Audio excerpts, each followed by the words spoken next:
How? How do you know? Truth be told, I was this Yukimaru. close to being Fena. And I was almost Yukimaru. But today, I'll be the one who's doing the bursting. And so I'm just like, what? Yes, she does love Yukimaru. You guys save yourselves. I just pick you up. You're watching convention coverage. Hi, I'm Alan Lee. I play Tsubaki in Fena. Woo, yay. What else do I say? I mean, oh my god. What else are you in, Alan Lee? I'm in Beyblade. I That's play crazy. Shu in What else? Beyblade. I'm in Great Pretender. I play Edamame. Nice. I play Hyuga in Kuroko's basketball. I play Gladion in Pokemon Masters. I'm Roland in Triangle Strategy, and yada yada yada. Hey, I'm Thomas Wynn, and I play Makaba. Awesome. Woo! Woo! Hi, everybody. My name's Brendan Winckler. I'm a voice actor out in LA. I happen to voice Enju in Fena, Pirate Princess. I'm one of the twins. Woohoo! I also voice characters like Eugeo in Sword Art Online, Tomo and Takuya in Genshin Impact. Who else do I voice? I voice some characters in Beyblade. I voice a character called Louis Shirasagi in Beyblade. I voice Red, Bead, and Trace in the Pokemon series. I voice many other characters that I cannot remember right now, but you are free to come up to our tables afterwards and ask us all about them because we'd love to tell you. We love talking about ourselves, so that's why you're here. Hi, guys. My name is Darrel J. Delfin. I play Kaede in Fena Pirate Princess. You may have also heard me as Kazuma Arashiba in Scar and the Praetor, Amelia Beretti in Lupin the Third versus Conan the Detective, General guest star in Secret of Mana, and a bunch of other stuff that you probably don't care about, but it's fine. We're here for Fena Pirate Princess. Hello, everyone. I'm Anjali Kunapaneni. I play Karin in Fena Pirate Princess. I also play Dory in Genshin Impact. I play Danica in Pokemon Journeys, the series, and I play Mimi in Yu-Gi-Oh! Sevens and many more. I love it. Yeah, with that gorgeous voice. Hi, everybody. I'm Brittany Cox. I am the voice of Fena in Fena Pirate Princess. Captain Fena! Captain, my captain. Thanks, team. Yeah, I'm also official in Genshin Impact, Ingrid in Fire Emblem, all the Fire Emblems. And I'm also in Pokemon. I voice Sonia as well as a few other characters. And yeah, I'm so excited to see you guys. Thanks for joining us. What's up, everybody? I'm Rob Moreira, voice actor out of New York, and I voice Yukimaru in Fena Pirate Princess. Asked to see his tattoo of Yukimaru. Oh, yeah, if you want to check out my Yukimaru tat, you absolutely can. It's not on right his butt. here. It's here, not anywhere weird. I promise. I've also voiced Bronx Stone in Yu-Gi-Oh! Duel Links, and I also voice Professor Diggs in Yu-Gi-Oh! Sevens. Hi guys, I'm Nicholas Corda. I play Shitan in Fena Pirate Princess. Sexy artist. Oh God, he's hot. I play Strabo in Live Alive, Janko in Yu-Gi-Oh! Sevens, Trey in Yu-Gi-Oh! Duel Links, in Pokemon, and a bunch others. Yeah.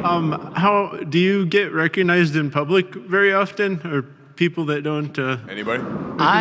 I have multiple times, but that's because I do a lot of on-camera work with normally the Power Rangers, so Power Ranger by association. It's a weird thing. That said, I was working at a grocery store, and someone had come up to me asking to find bread. I don't remember what it was, but as they walked away, they came back and was like, "By the way, you were great in Fena." And they walked away, and I'm like, "What?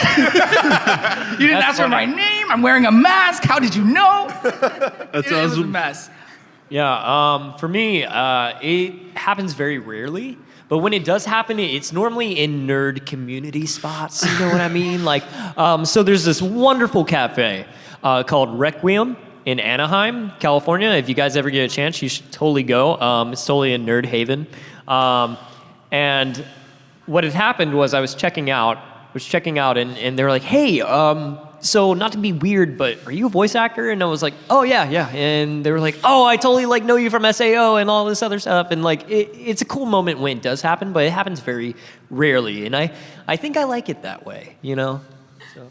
I was talking to a friend of mine. It was at a frozen yogurt place. And somebody walked by and they were like, hey, I'm so sorry, you sound just like Ingrid from Fire Emblem. Do you know that? And I was like, actually. Welcome, yes. I get that a lot. Yeah, I get that all the time. Once. It happened once, and it was very exciting. But that was my one time. I get people that tell me I should do voiceover.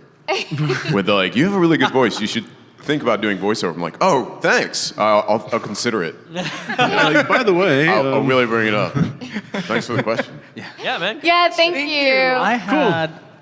Yeah, what was you were asking me something like right before we came up here. Oh no, it's fine. I had one time. No, actually, I had a couple times where like I went to I've been to a couple conventions where I wasn't a guest, but I just went because I like to go to conventions, and like I was like hanging out with some friends, and you know, not like voice actor friends or anything like that, just friends.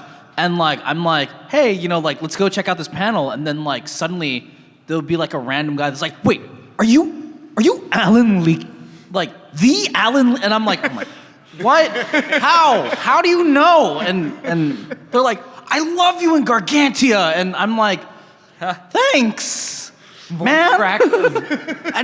and my friends would not stop making fun of me for that. So, yes.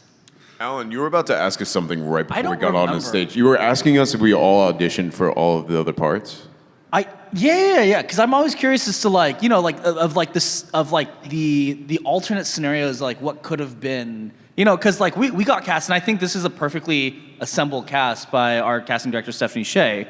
But like I'm always curious of that like what if scenario. You know, it's like where like Dragon Ball Z had like technically three separate dubs, right? It's like, man, there's an alternate timeline where like, you know, like. The twins got like, you know, like swapped roles, or like all the, you know, the females, like the female roles were reversed, or like, you know, Shitan. Truth be told, I was Yukimaru. this close to being Fena. And I was almost Yukimaru. That low voice. I believe it. I like to think there's an alternate universe where Eugeo is voiced by Morgan Freeman. Like, honestly, like... I can see it. The perfect boob to hip ratio. Coming to Disney Plus. Fena, what if? Thank you so much. Oh, thank Yeah, you. thanks for the question. Thank you. Yeah. What qualities do you prefer in your voice directors? Oh. That's a great question. Yeah, that's a good question. You want to start down there at that table? Yeah. Wow. Start on this one? Yeah, we'll Switch it up. Listen. I think just that they're kind and create a safe, collaborative environment to play. I think that's the most important thing for me. Yeah. Deep answer. That one. No, I'm joking. No, I mean, it's the same idea. I mean, I've been acting for a very long time, so I like a director that has a clear vision. They don't need to necessarily be clear with their words, but if they know what they're looking for, even through them kind of trying to piece it together, I can probably figure out what it is that they're going for. So I like directors that have clear, precise visions for whatever it is that they'd like to hear from me, you know? And then I always appreciate a voice director that lets me do an artist take. I mean, I like it when voice directors make me cry. Kidding. Brittany's crying again. Yeah, get her out of here. No, not Get her out of here. No, I really, I totally agree with what they both said. But I really love when a voice director lets you do your own thing. And sometimes when, like they have in their head what they want, but if you do a performance that surprises them and they're like, that wasn't what I expected, but it's a different take, but I love it. That's always a really exciting moment for me. So that's always really fun. It feels more like a collaboration instead of like, I'm telling you what to do. Micromanage. Yeah. I love those answers so much. Good luck. It's just gonna get progressively hard. I know. Oh my gosh. I don't know. It's interesting. Acting is just it can be very vulnerable. And so in my experience, the directors whose styles I've loved the best tend to vary. It's not always the style that matters, but how they make me feel in the room. And if I feel relaxed and, feel like we are in this together and it's like a partnership, that goes a long way. And I think that really ends up helping the performance a lot. For me specifically, I liked all of those answers. I'm just gonna keep adding to that. I really like that one. I liked the collaborative environment, like not being able to, I like being able to just act and be like, you know what, exactly, I like this. Wasn't what I was looking for, but I like this better. I'm thinking specifically of Fena, where I have always wanted to work with Stephanie, and I love that she is so kind, but she is so honest. She kicked my She is. Yes, she is. Brutally. I love you, Stephanie. If you ever see this panel, I don't know, I love you to death, but oh my God, you kicked my Speaking of directors who make you cry. Oh my gosh. Yeah. That said, I mean, I loved how kind she was during every single session, but then she was so brutally honest about like, no, Kaede would not do this. Kaede wouldn't do that. He would do more this. I'm like, okay, cool. Let's work with that and then roll forward. So yeah, someone who's kind but honest. I want to know exactly what their clear vision is. See you building. Yeah. I actually have like a list of like top 3 directors I've worked with, and that's Alex von David, brilliant. Stephanie. Stephanie and Michael, I'm gonna loop them in together because they're just both brilliant. And Christian Lamont, I think he's wonderful as well. But yeah, I can tell you something that I hate in a director. I hate it when they don't give you any direction at all and they just kind of sit there. I'm like, you know who you are. You're out there. I ain't afraid of you. But like, no, I mean. Again, it's about working with people who want to create something and create something unique and like, put themselves into it a little bit, because as actors or as a creative process in general, like, creating a show or, working in a creative space, everyone, in my opinion, should, have a little bit of care behind the project, So like, I love it when they care about the project, they care about the characters, and they want to build something, because you get to help them. Like everything's like a little building block or a puzzle piece, it's got to fit. It just fits perfectly, So, but if you have someone that's lacking in that or like isn't passionate about it, and I know we can get tired and, sometimes these turnarounds are ridiculous, but I just really love working with the people that I can tell. Like I look at them and they're just like, no, that's not right. Let's try this, and getting really deep into it. I love that. Not saying that every director has to be that way for me to like them, but I just love the fact that they can, attack something with precision or just play with things, see how it works. It's a space to play. Wow, that was a lot. I'm sorry. All right. Brandon, you don't like doing 100 game lines, 3 takes, totally cold, 0 context? I have a story for you later. So everything that everybody else has said before me is like super excellent because you want like a combination of everybody, like a little bit of everything in certain moments. But for me, I really like it when a director wears glasses. So it makes it seem like they know what they're talking about. Or the hats. Or hats. You know the director hat. Yeah. Director hat. Like that's very rare. So I feel like if you're in a voiceover and they're wearing the director hat, you're like, oh yeah, this is going. They have this the is special happening. director chair. Did you have video on during your Zoom calls? 'Cause I didn't. Hold on.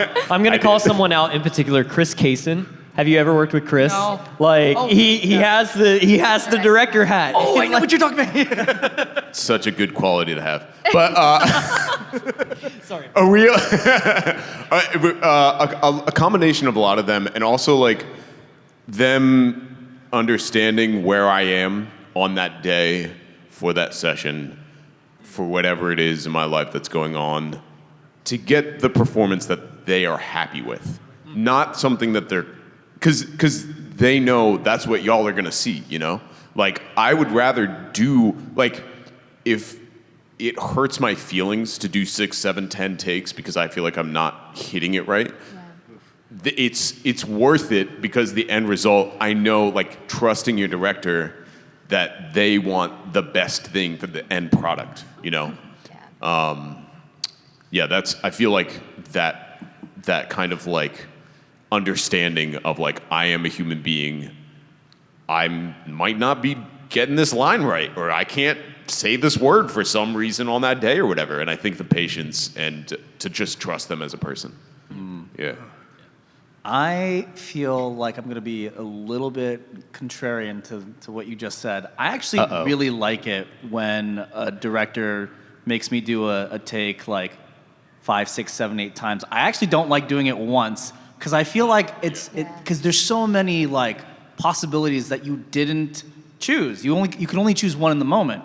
I like it when my director has me go through like multiple takes and they're like bouncing ideas with me and they're like, oh, try it this way, or like what if you have this thought and that's the thought behind the line, or what if you're like physically reacting to this and then you pivot to that. Like it's so fun and yeah, I mean, like, don't get me wrong, I don't mind doing, you know, stuff in one take. But like if I can explore every avenue or whatever avenue they want and I can do it, I love that because that's my style and sense of play, and that's how I know they really care about the project. They want to, you know, they want a combination of like a happy accident meets like, you know, like that might be an interesting way to like communicate with you as an actor, and like at the same time, like I like when an actor basically cares enough to play with you. Thanks. Yeah, Thank you for the question. Great question. All of you, how did you get into the voice acting industry? Who wants to start? I can probably. Yeah, I got into, well, first of all, I decided to do this out of trauma. There's a movie called Office Space. It was released in 1999, and I remember watching it as a kid because my older brother rented it from Blockbuster. That's how old I am. And we watched this, and like it scarred me. I was like, oh my gosh, it's a satire. It's a dark satire, but like it scarred me because I was like, oh my gosh, my brother like goes through the exact same thing where he's, you know, goes through college, gets to like a tech startup or whatever, ends up in an office job, and like it's just eating his soul, and that scared the living daylights out of me. And so as a result, I was like, all right, I got to do something that makes me happy. And so like for like a long time, I tried to figure out what I wanted to do, and then I realized the question that I had to ask myself was, what was the most fun we had as, you know, like as a kid or just as human beings in general? And I was like, oh, playing pretend. And I was like, so okay, what if I did that? And so I was like, how about voice acting? And then I took a class, and the first time I went up on the mic for the class, I was like, I knew that was what I was gonna do for the rest of my life. So, you're gonna make me cry. I accidentally fell into a voice booth while they were recording, and they used fell my from the top into the booth. Yeah, the ground wasn't too sturdy. Oh God! And they used that take for like some like accident noise. Foley. As like some Foley noise. Yeah. I got you. That's all right. No. They never let you go after that. That was it. I've always loved acting, and I've always loved voice acting because you can be anything. Like you could be a chair, a cucumber. Like it doesn't matter, you know. Like whatever you look like, it doesn't come into the equation. It's just about like kind of your soul and what you can bring to whatever it is. Like I think that's just so interesting. You know, when you're watching an anime or a video game, or like you just feel that character. I mean, hopefully if you do a good job, but like you know, I love that you could do anything. Yeah, so my story is a little complicated, but I had no plans on being an actor growing up. I was thinking about getting into biology or music or something like that. Like, I had always enjoyed performing, though. I performed in a band for a while. I was a singer. I was, you know, guitar player, all that fun stuff. And so I worked at this camp in Texas for a while to raise money to like buy buy studio equipment so that way I could, do music. And so I couldn't figure out how to like work my musical instruments with my interface and like all this other stuff. So I was like, all right, well, what's something else that I can do? And I was a big fan of anime. I was watching FMA Brotherhood at the time. I like to call it the anime renaissance period, where all that stuff was coming out. Soul Eater, FMAB, Steins Gate, all that stuff. I was watching all those, and I was like, all right, so English dubs are a thing, and yeah, and so I started doing it as a hobby, just on the side. I had no plans on doing it seriously. I had a bunch of friends who were taking it super seriously, and I was just being supportive and helping them out when I could. I ended up getting a job as a flight attendant in New York City, and so I moved up there, and my mom was like, well, you're in a major market. You've been doing it as a hobby. Why don't you try it for real? And I was like, I don't know if I want to be an actor, So I ended up improvising a demo in one night, and I just shot it out to a bunch of companies in New York, and I got a few calls back, and I started, doing work in New York, and I got very lucky. I eventually, probably like 6 months later, I moved out to Los Angeles, and now I get to do it pretty much all the time, which is great. I really, really am grateful for that. So, woo. Did you ever practice while you were over here, you'll find the. So as you can see on this Boeing 737, we have 6 exit doors. Whatever. I can't remember the script, but I'm pretty sure it was something along those lines. Inflate the life vest using the tube. I don't know, the toilet seat. Anyways, Let's see. because they look like toilet seat covers. Anyway. I'm going to try and shorten my story because it's very long. Anyone who knows me knows I am a huge Power Rangers fan. And I've always wanted to be an actor. I've always wanted to be a Power Ranger. And I also didn't have a lot of friends growing up. That said, when I played pretend, I was every single one of the Rangers. I was red, I was blue, yellow, black, all at the same time. And it was a mess. So eventually growing up, my parents talked me out of being an actor. So I didn't want, I went to art school and fell into acting by accident. I did a open audition at Anime Expo, and Tony Oliver, bless his heart, he does not remember this, but he pulled me aside afterwards, and he's like, have you ever done this before? And me, knowing who Tony Oliver is, he used to be one of the original executive producers on Power Rangers. He's like, he just asked me, have I ever done voiceover? So naturally, oh my God, no, I don't know what acting is. I took a class with him later on that year on my 21st birthday, did it. I think it was a week later I got pulled in to do Walla for Sword Art Online, and it's kind of been steamrolling from there. It was a crazy time. That said, I'm not gonna discredit, there's a lot of hard work that goes into this. Don't take a class and expect a week later. But that is the shortened version of my story.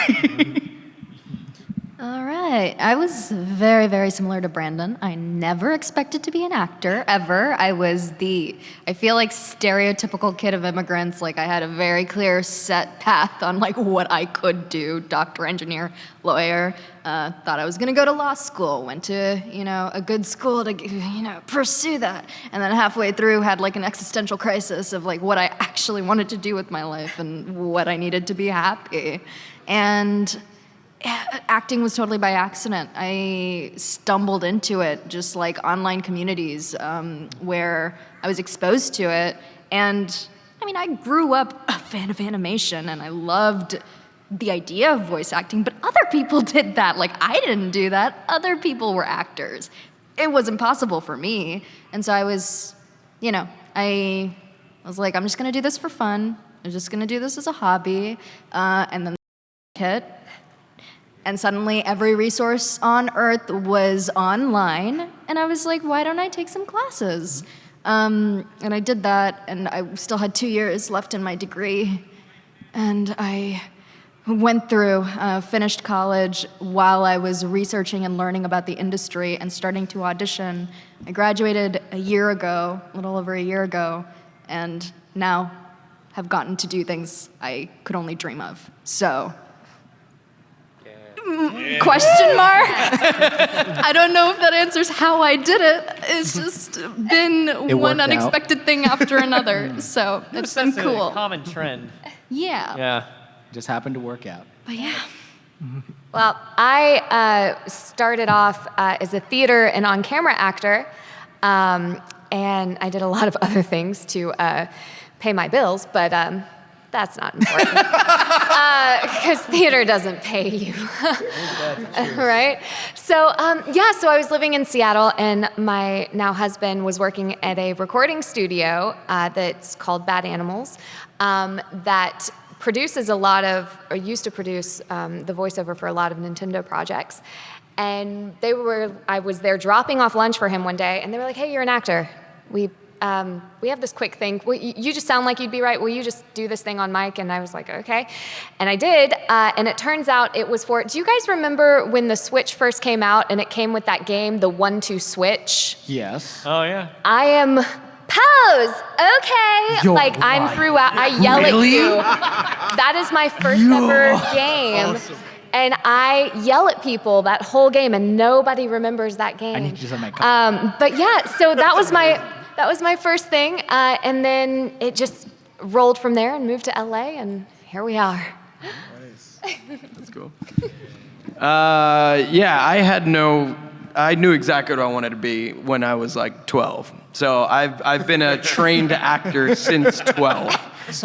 Great line system. Yeah, no, that's all I imagined doing. I took drama in 6th grade because that's when you have to like pick your studio in junior high. I loved it. I did it for 3 years, and then I pursued it at a conservatory level. Went to the LaGuardia High School Performing Arts, the Fame School in New York.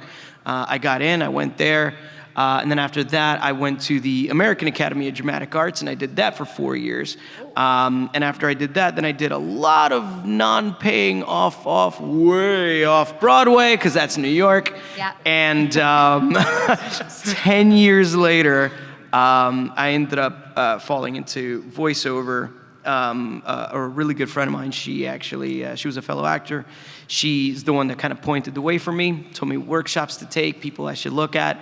And I'm also bilingual, so I do speak Spanish. That was kind of my window into getting an agent very early. I positioned myself. I did a workshop where I did several workshops where agents were present, but one agent actually decided to take a shot on me. She heard something. She knew I was trained, but being able to speak Spanish was really the thing that kind of made me stick out in her mind. And she called me a week later, and I had an agent, and it was very interesting. Having an agent, I didn't have other voice actor friends besides the one that got me into it. So for the first 3 years, it was just me and whatever my agent said, and that's kind of how I started. So I did a lot of commercial work. Commercial is really what I do the most of. And then eventually I got to play with these guys at some point. So. Do that whole answer again in Spanish now. What do you mean by these guys? Bueno. Yeah. Yo, what are you trying to say? Para ustedes latinos que están afuera. Do that again. So I think I always, since high school, wanted to be an actor. I went to college for it.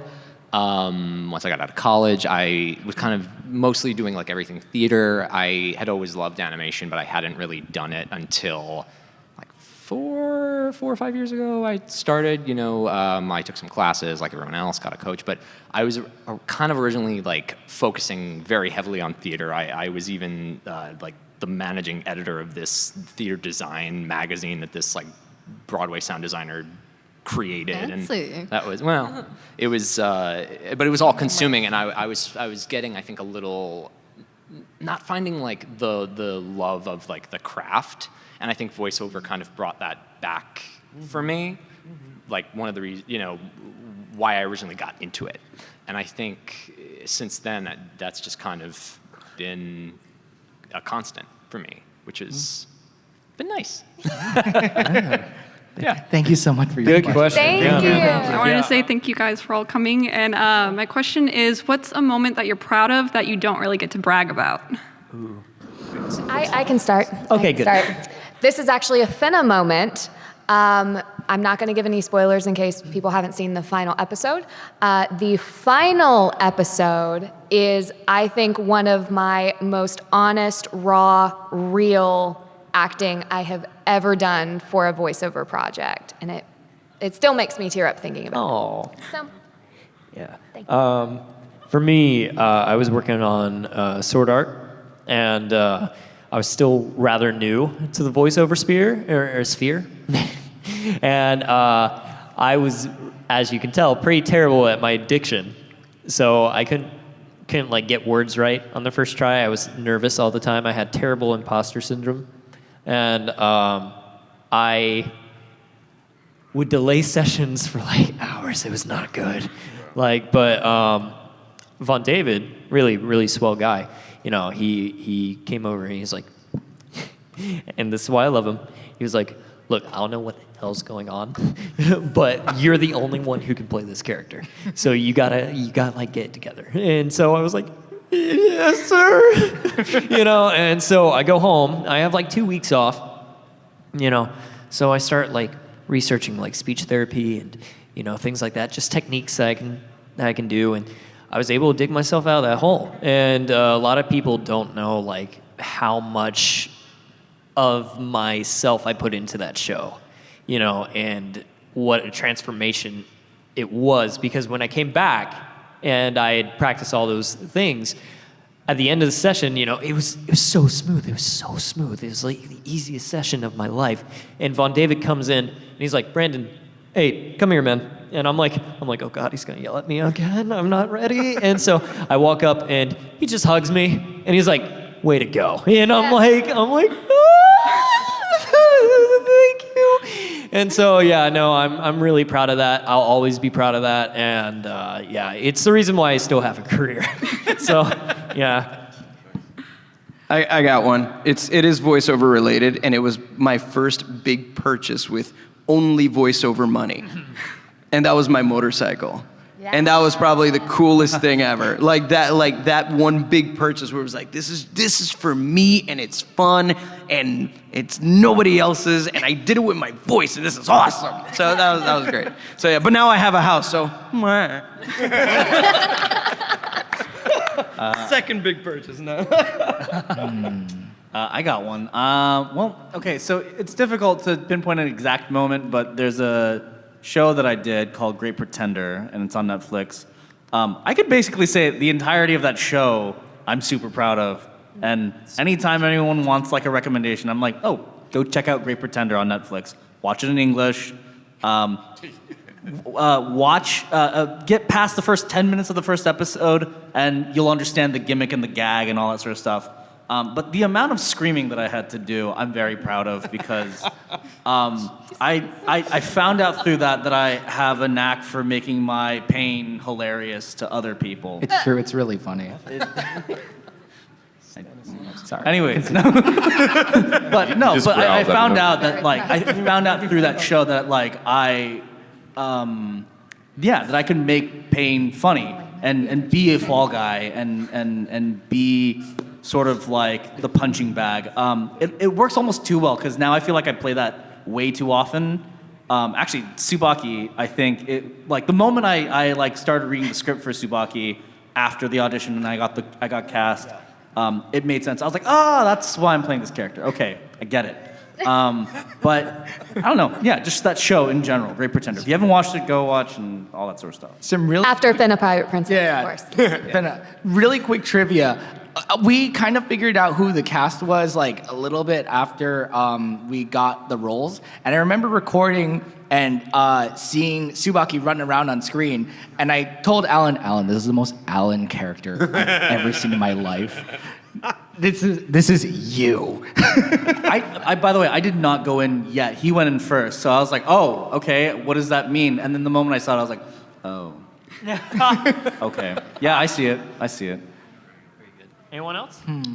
I'm proud of the very first game I recorded. It's also fun fact, the only game I've ever recorded in studio. Because I started during everything has been remote, everything. But this was while I was living in London. I was doing a year abroad, and The game is super short. It's like an hour long. I played the main character, but it was a super, super small game. I went in to record for it. It is the most beautiful story.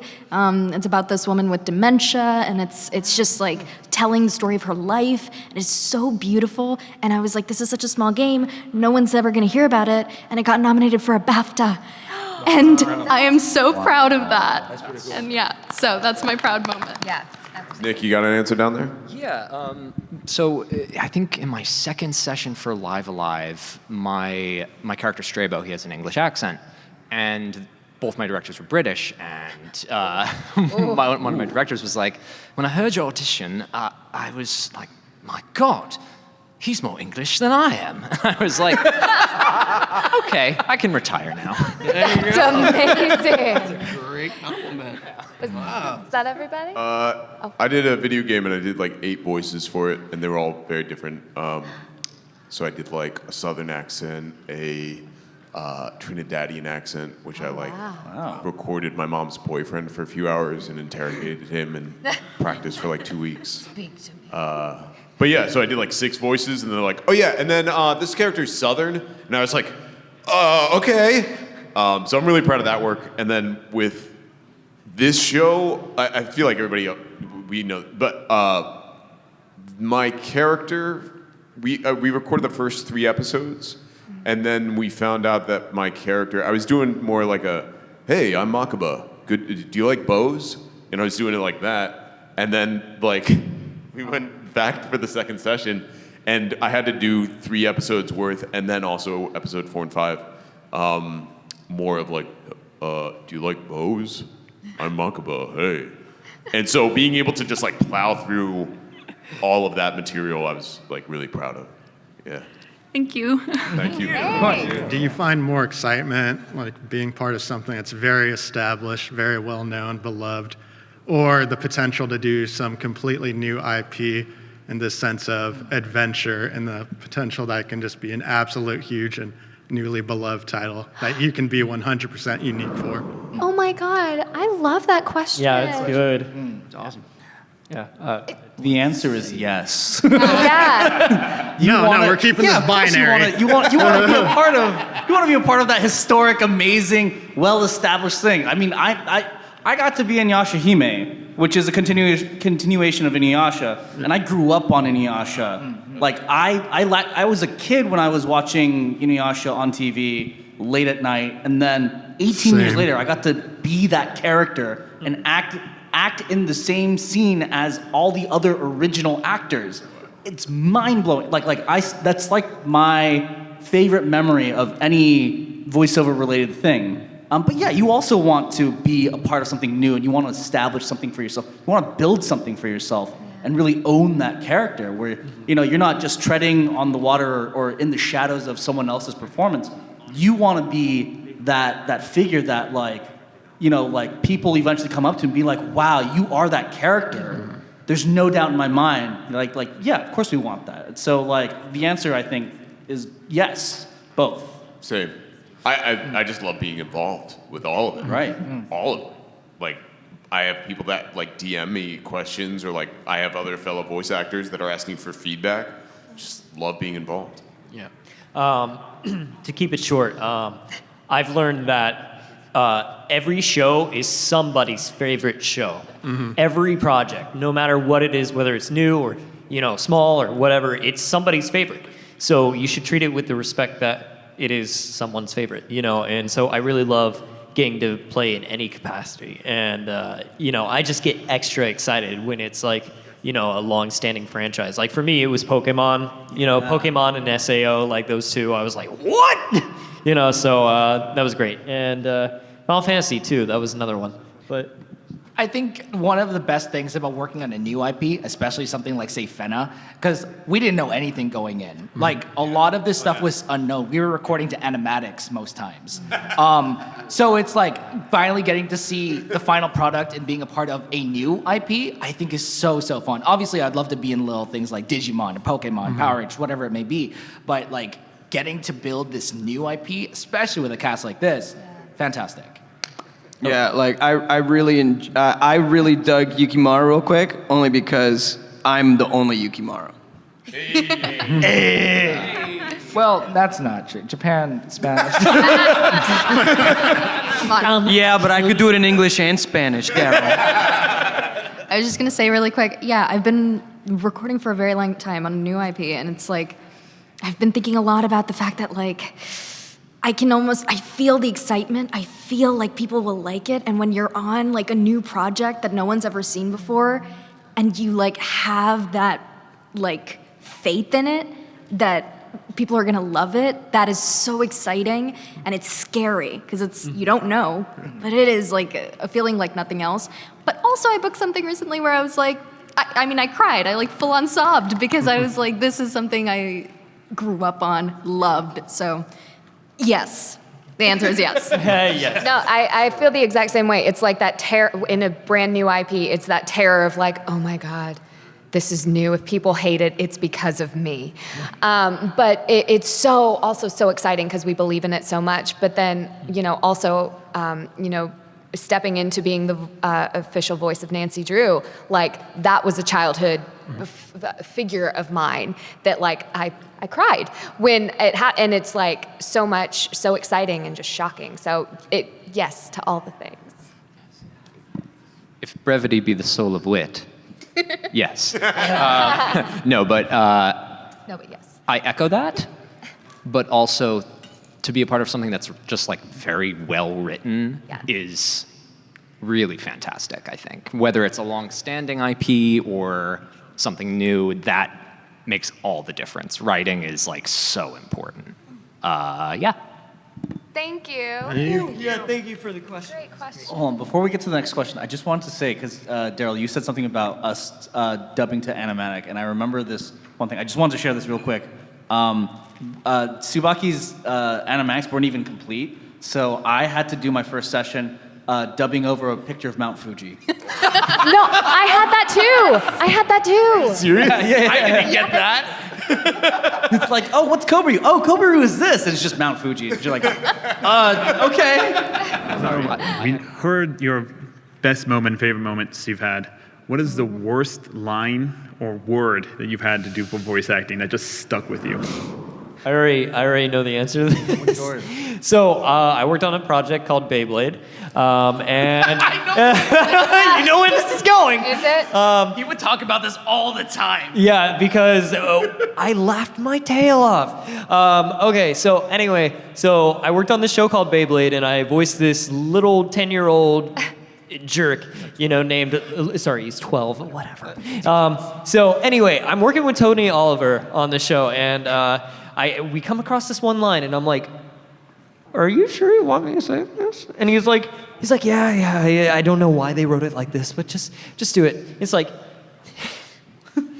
nice try, Vault, but today I'll be the one who's doing the bursting. And so I'm just like, what? You could have phrased that any other way. Now do that again in Spanish.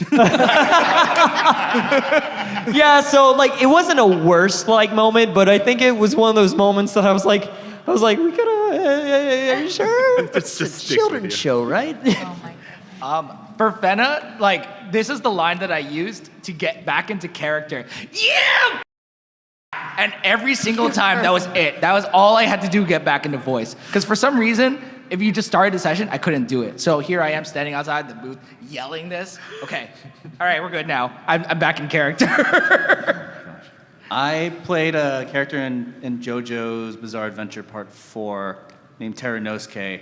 It wasn't a line, it was just a moment where he's creeping out Josuke's mom, and he's like, is this your cream bun? And he goes, and I creeped myself out, I creeped Allegra out, everyone out. I was just like, oh, that's gross. But it's great, we're gonna keep it. I would say with Fena, the Makaba's, not actually that part. The one where I play a bunch of the characters that die and in brutal ways, and one of the characters died in a really brutal way, and I wasn't expecting it, and I just freaked. I was like, ah! And it took me 5 minutes to calm myself because he just died.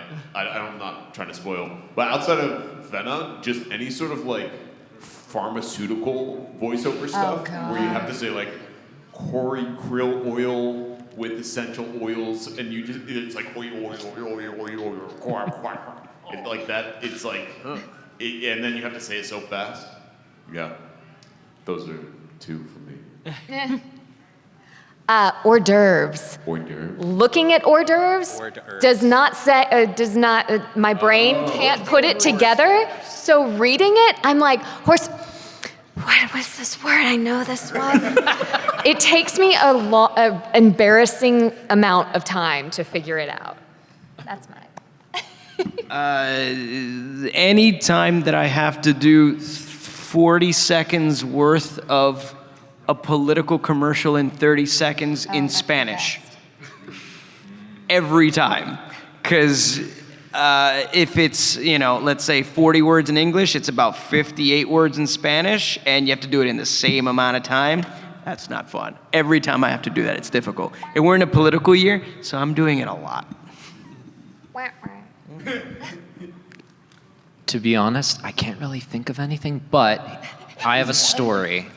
So you know the guy in Fena who gets kicked in the face by Franz? So I play that guy, but Michael, every time we recorded that, like me getting kicked in the face a bunch of times, and he'd be like, no, more snot, more blood, like more like, like just really it's just gushing out of his nose. And it was like, okay, yeah.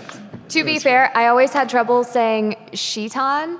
Because with my Southern, it sounds a little different, so it's I had to practice it a lot.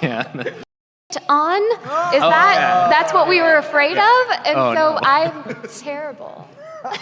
Oh no. That was such a great question. I feel they're just perfect. I feel like anytime we have a language I am not familiar with and don't speak, and we have a word in the middle of a line, and I need them to say it like 10 times, and then I still mess it up, that's not fun. It's not fun. That's probably, I feel like that's what's coming to mind. Ugh. Did that happen with Dory? Oh, yeah. It absolutely, Genshin has ridiculous names. And I'm like, I want to get it right. Just tell me again. I want to get it right, but they're long. Some of them are made up, but there's still like a pronunciation. I realize as everyone has gone through the stories, I misinterpreted your question. That's okay. There's no wrong answers. It's fine. But thank you so much. Thank you. That was great. Did you get the role right away, or is it just like the audition that they decide to pick or something? This is a fun question. Hey, you first, Brittany, please. Oh, me first? Yeah. So they sent out auditions for this, and I auditioned for the only 2 female roles that they had with the main cast. And they sent the audition, and then I think we all got an email saying, hey, so let's schedule you for this show.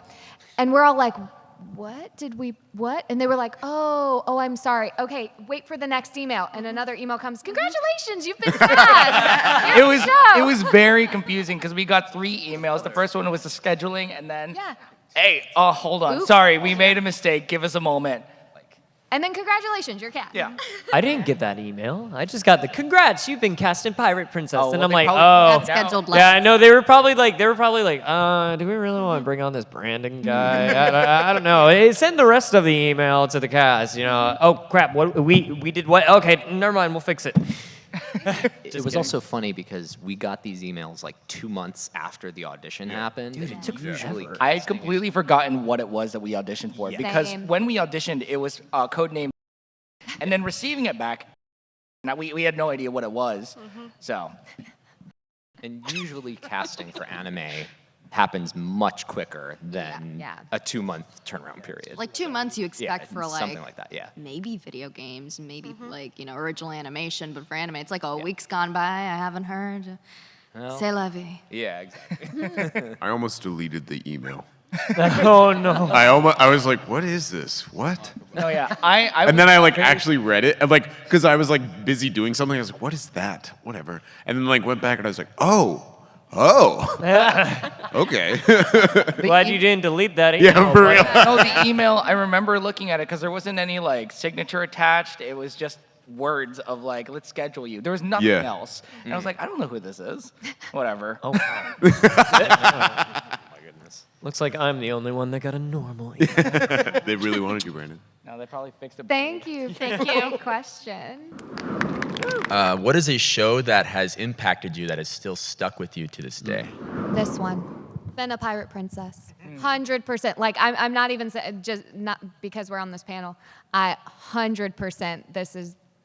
This show has changed my career and my life as an actor. Yeah, I gotta say probably the same. I mean, everything else has been entertainment value. You know what I mean? I can't say that there was anything that really stood out. And it could just be because I was in it, so the emotional stakes were there as an actor. So that's probably why it happened. But while working on it, you don't really get to see everything. You just see what you're in, and even then, some of the animation wasn't done. Yeah. So even then, you may not have seen exactly the way it was going to turn out. So while we were watching it at the same time as anybody else. So seeing it all come together and see the story come together, because especially for those last two episodes, I recorded it before she did. So I was going off of nothing. So I'm just kind of like, man, I'm just gonna just throw this in as much as I can. But I felt it more watching it because then I got to hear what she did, and I was done. I'm so glad they recorded him first, because Michael, our director, who was directing me that day, he was like, "Girl, just wait, just hear it and go." And I was like, "Okay." Yes. It sounded like you were in the booth together. It was really good. Did it? Yeah, wow. Well, Man.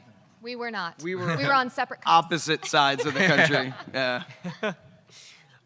For me, man, it's hard.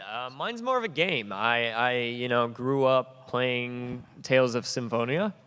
I'm a huge Tales of fan. Oh, thank you. Oh, a few claps from the audience. Whoa, all right. Yeah, no, I love that game, and it helped me appreciate, voice acting as an art.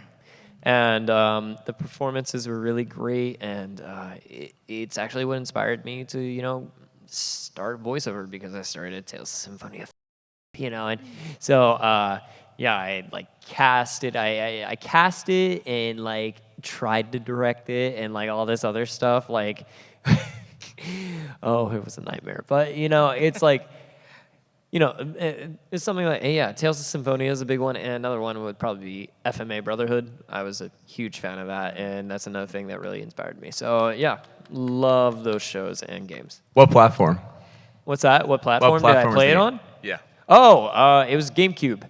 Yeah, back in the mid-2000s. I was a teenager, and I had a buddy that would just stay up till 5 a.m. every morning with me, and we would play the multiplayer version of it.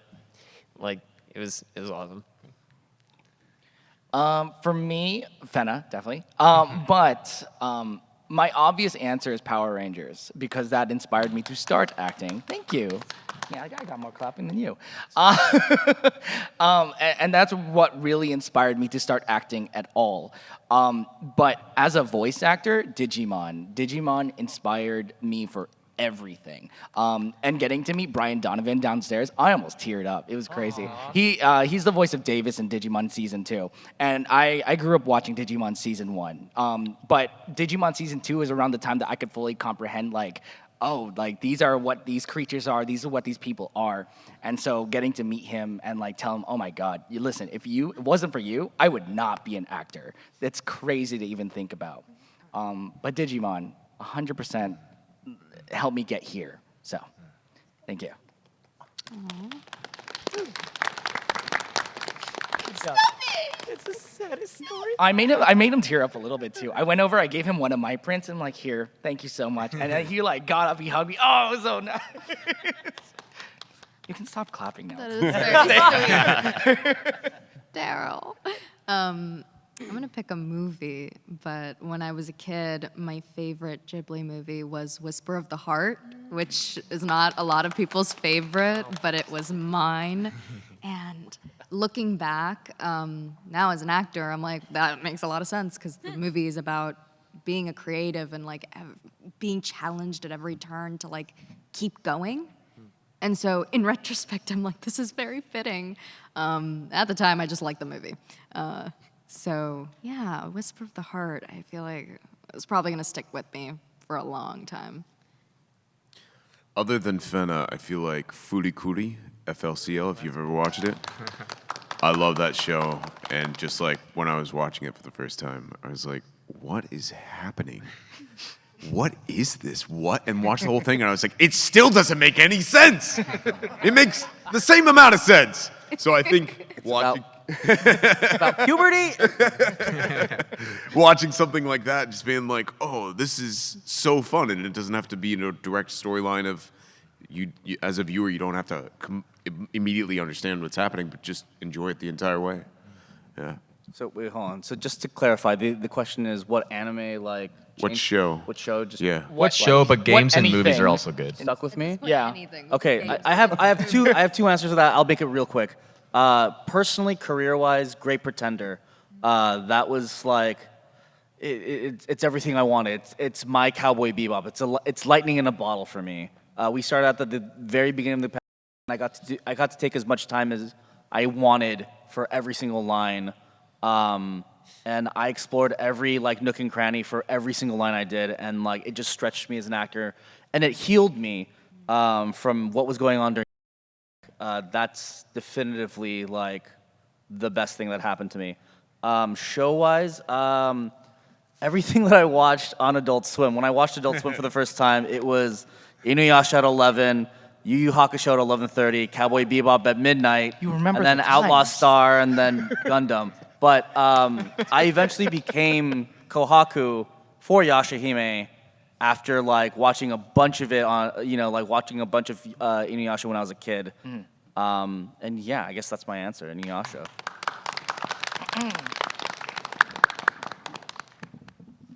So I think career-wise, definitely Fena. But like personally, like anime, Yu Yu Hakusho, definitely. That was when I was like, Really? anime's, this is for me, like anime's for me. But, like overall, Star Wars, I think. Like when I saw Star Wars first when I was 4, I was like, oh, that's what I want to do. Yeah, I want to be in that universe. Like that's what I want to do. So, yeah.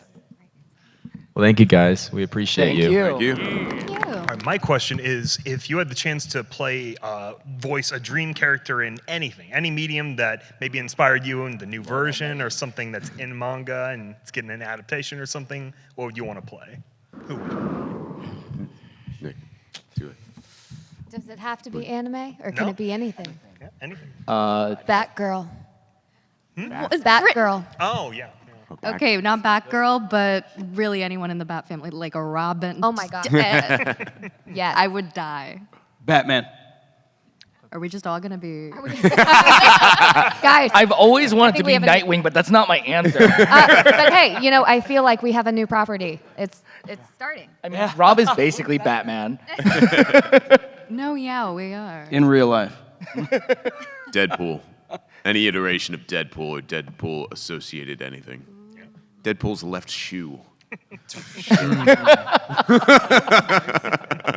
Literally anyone in Tales of Symphonia or the Tales series in general or Kingdom Hearts. I would lose my mind. Welcome, young Skywalker. Palpatine, definitely. Whoa! All right. I love that answer. Raphael from Teenage Mutant Ninja Turtles. Yes.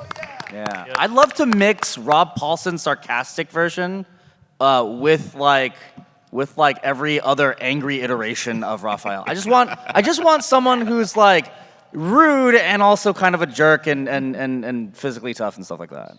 Darrel, I wonder if I can guess what property you would want to be a part of. Don't. I'm gonna avoid Let's the think obvious about it. question. Does it start with a P? No. Pokemon Who now. else? Who else? Does it rhyme with Schmauer Ranger? No, not at all.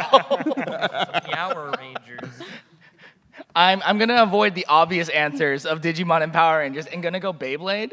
I love my mountain destruction chops. I love them so much. Oh my gosh, did you know that? No. Yeah, no, Shukur and I see you. I thought you were in Beyblade. I am, but I am, but I'm literally in like for 5 seconds. It's like, oh man, Griffin Puatu is so cool.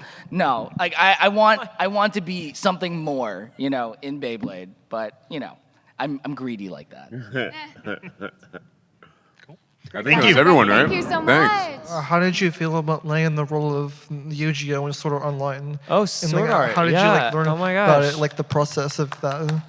What did you say? Like how did you learn about getting that role? Like the process of getting it and learning that you'd be in SAO. Oh, what was the process like? Yeah. Of landing Of getting Eugeo. Eugeo, yeah. Of getting Eugeo. Yeah. Okay, so I'll try and keep this short, but yeah, I'm bad at that. Anyway, 1 hour later. yeah, so I got the audition from Bang Zoom, and it was like any other audition. It showed up in my inbox, and I freaked out. I was like, oh my gosh, this is great. I had seen Eugeo before on the books, and like even back then, I don't know what it was about this character because, I've had very few experiences like this. I don't know if anybody else has, but like you see a character and you know that's yours. Like you knew that you were going to voice that character.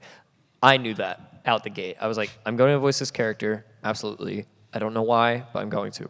And so like months later, lo and behold, I get the character in the inbox and I'm like, there it is, And so I had a call back, and we went in and I did some lines for them. We did it to picture. So they were like, all right, well, let's do the first scene and see how it goes. And then Alex Von David on the other end, we finish up and he presses the button and he's like, Brandon, that's it. And I'm like, great, I got this. I could tell just by the way, like they all were, glowing really. It was really special. It was really special, and then the entire recording process was such an adventure for me because it's just a big period of growth for me, and I'm really grateful to have been a part of it. So that's my answer for that. So. It's a perfect fit. Oh, dude, thank you so much. Yeah, I appreciate that. Thank you. Yeah. What was your favorite episode of Fena to Record? All right, I'll jump in here. For me, it was I think it's episode 2 or 3? Everyone's intro? Yeah, everyone's intro. Yeah. I really enjoyed that. It was like fun. It was like, hey, what's up? You like bows? Like, oh, let's eat some stuff, Just like really charactery and just like really meeting everybody and the energy behind all that. Same, meeting Fena and freaking out at her was super fun. So Yeah. definitely, easily favorite episode to record.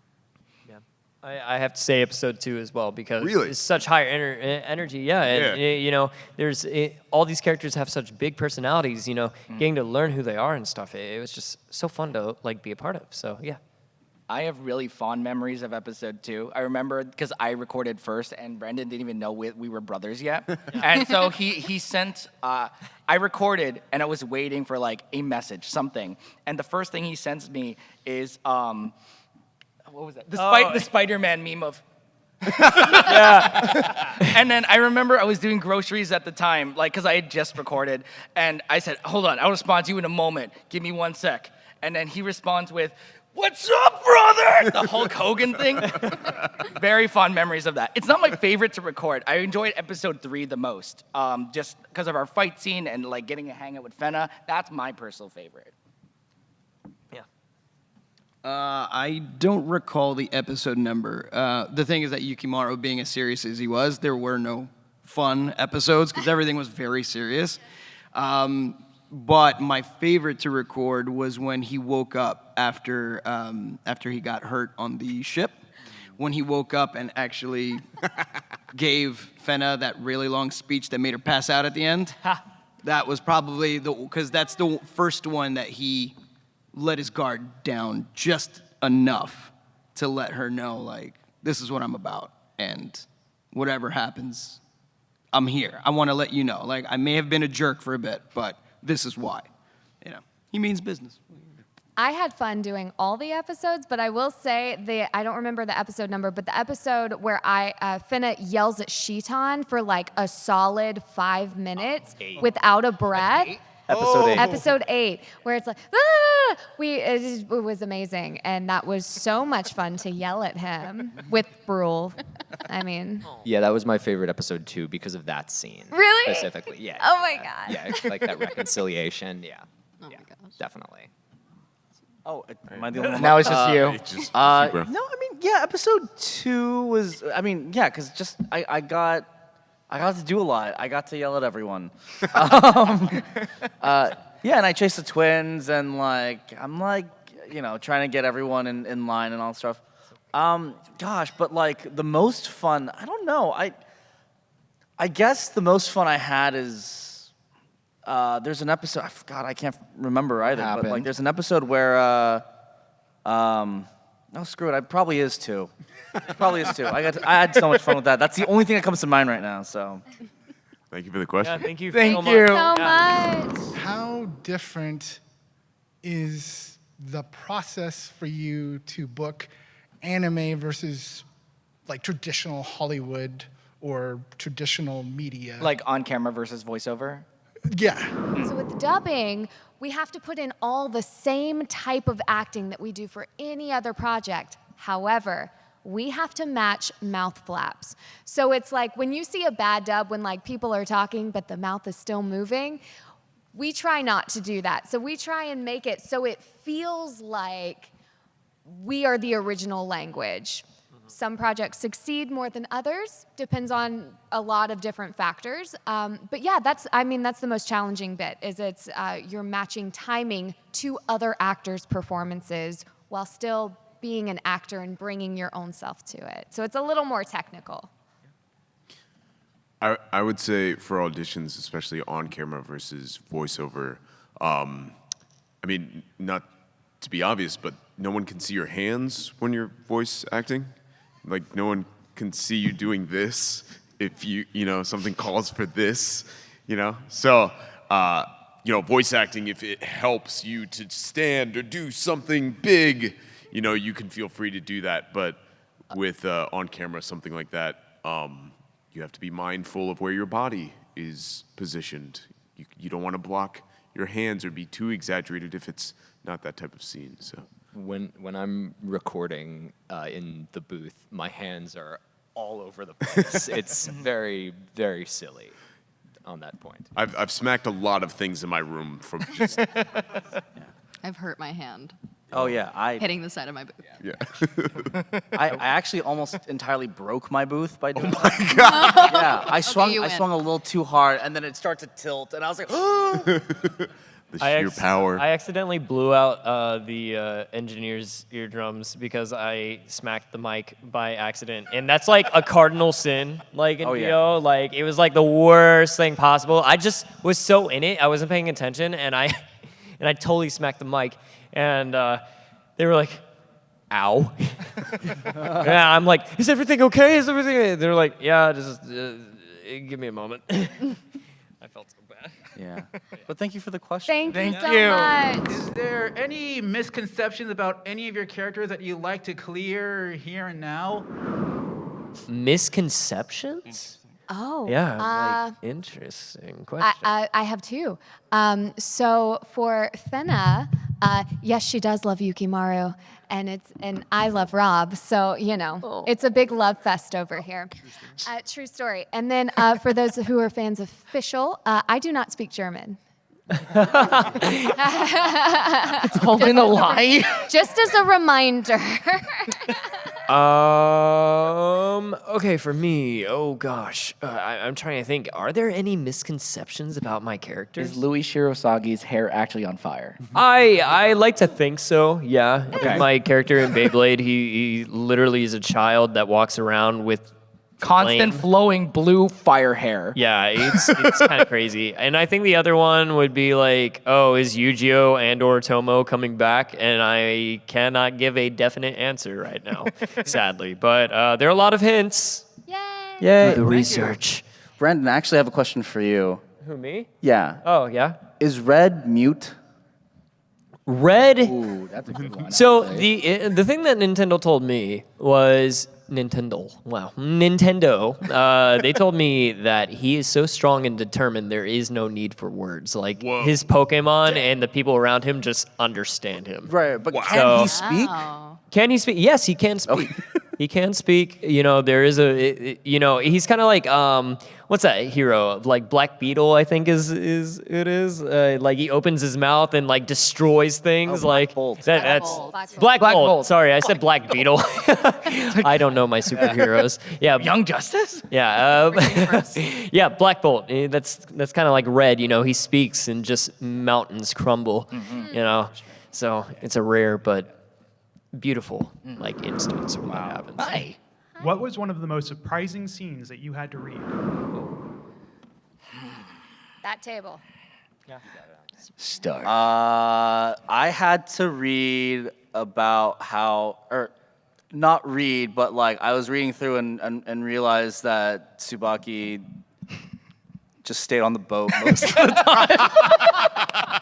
I was like, yeah, so your first scene is this, and then the next time we see him, everything's done, and he's like waking up from a nap, and I'm like, You save us all because we're in that cave. You and then you guys save yourselves. I just pick you up. But I mean, okay.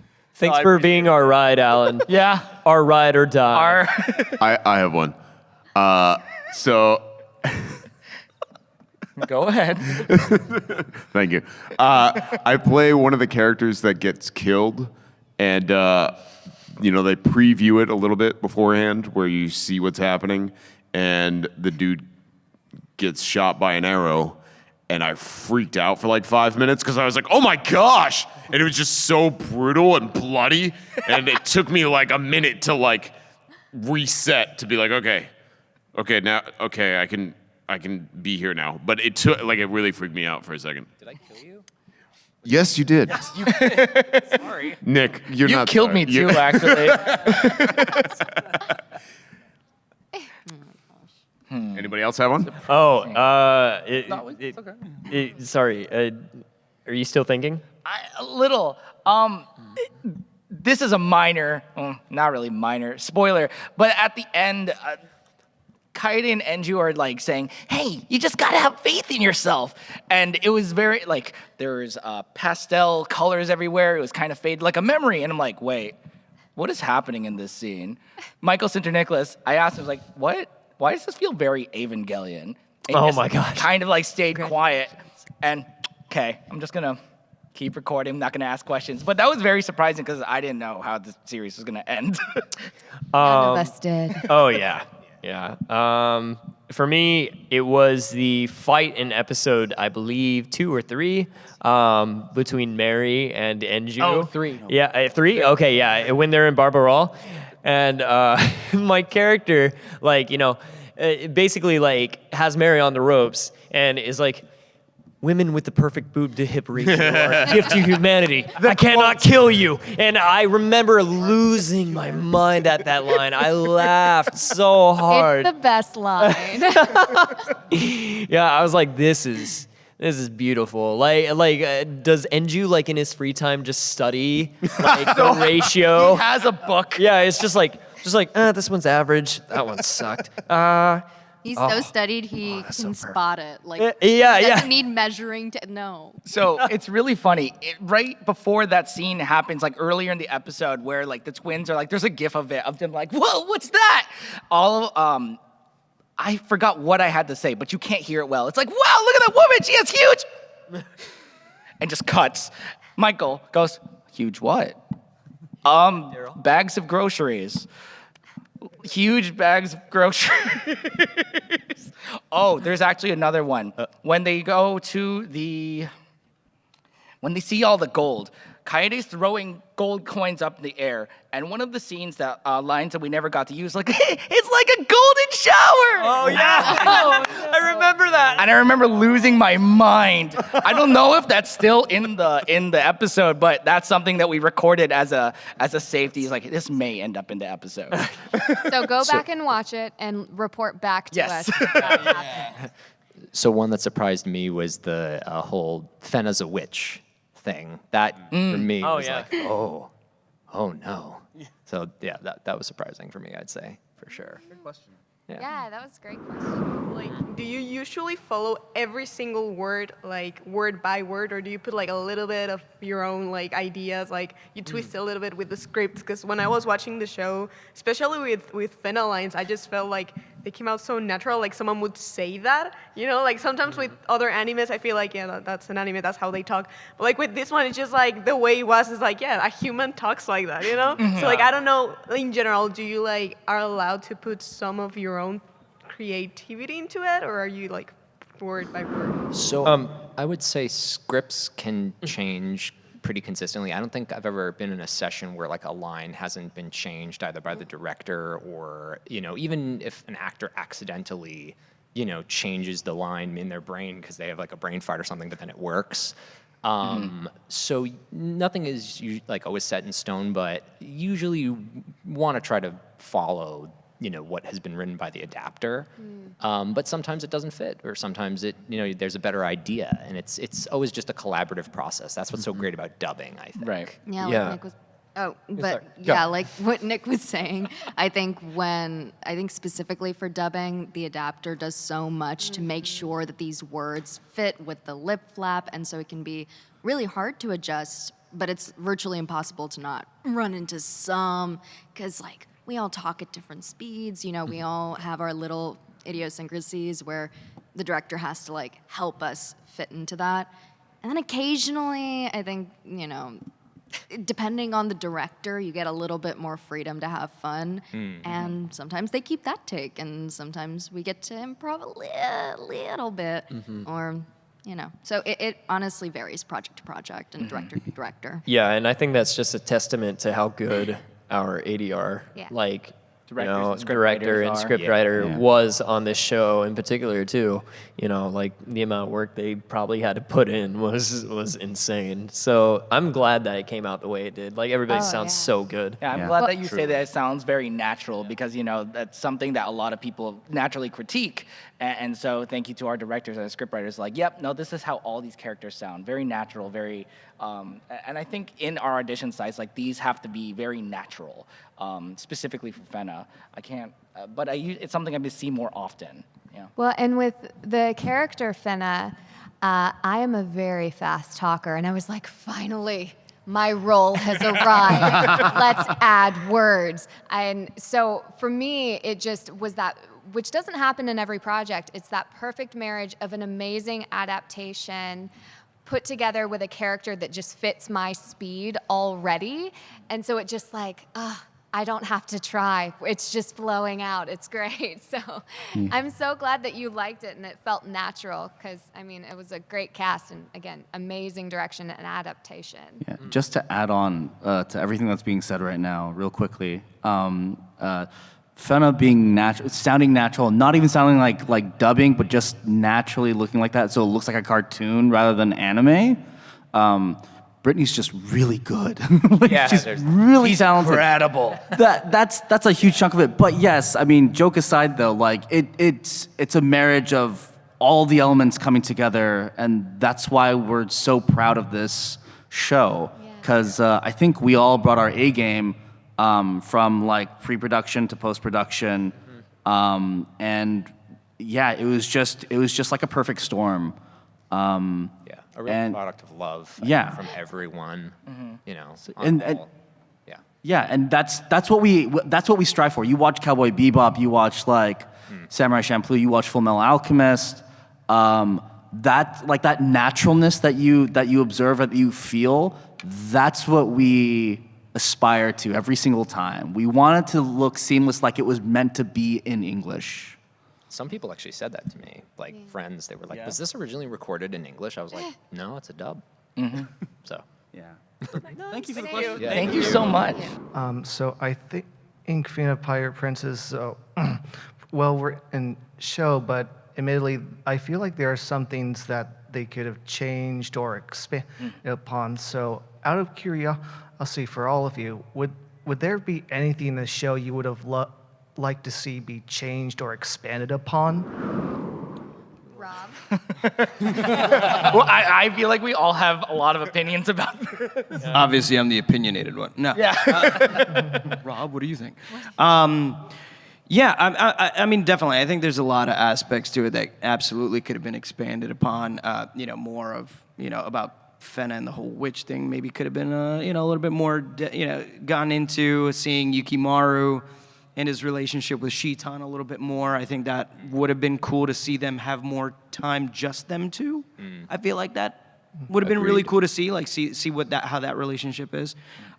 Seeing more of the crew interacting together, I think would have been pretty awesome. I mean, there was a lot that I feel absolutely like it could only have benefited from like another like 10 episodes. I think would have been awesome just to flesh out those relationships, and then just add a little bit more to the story. But that's what I would like to have seen more of. Yeah, I think if it had 2 seasons, the pacing would have been like perfect. I think.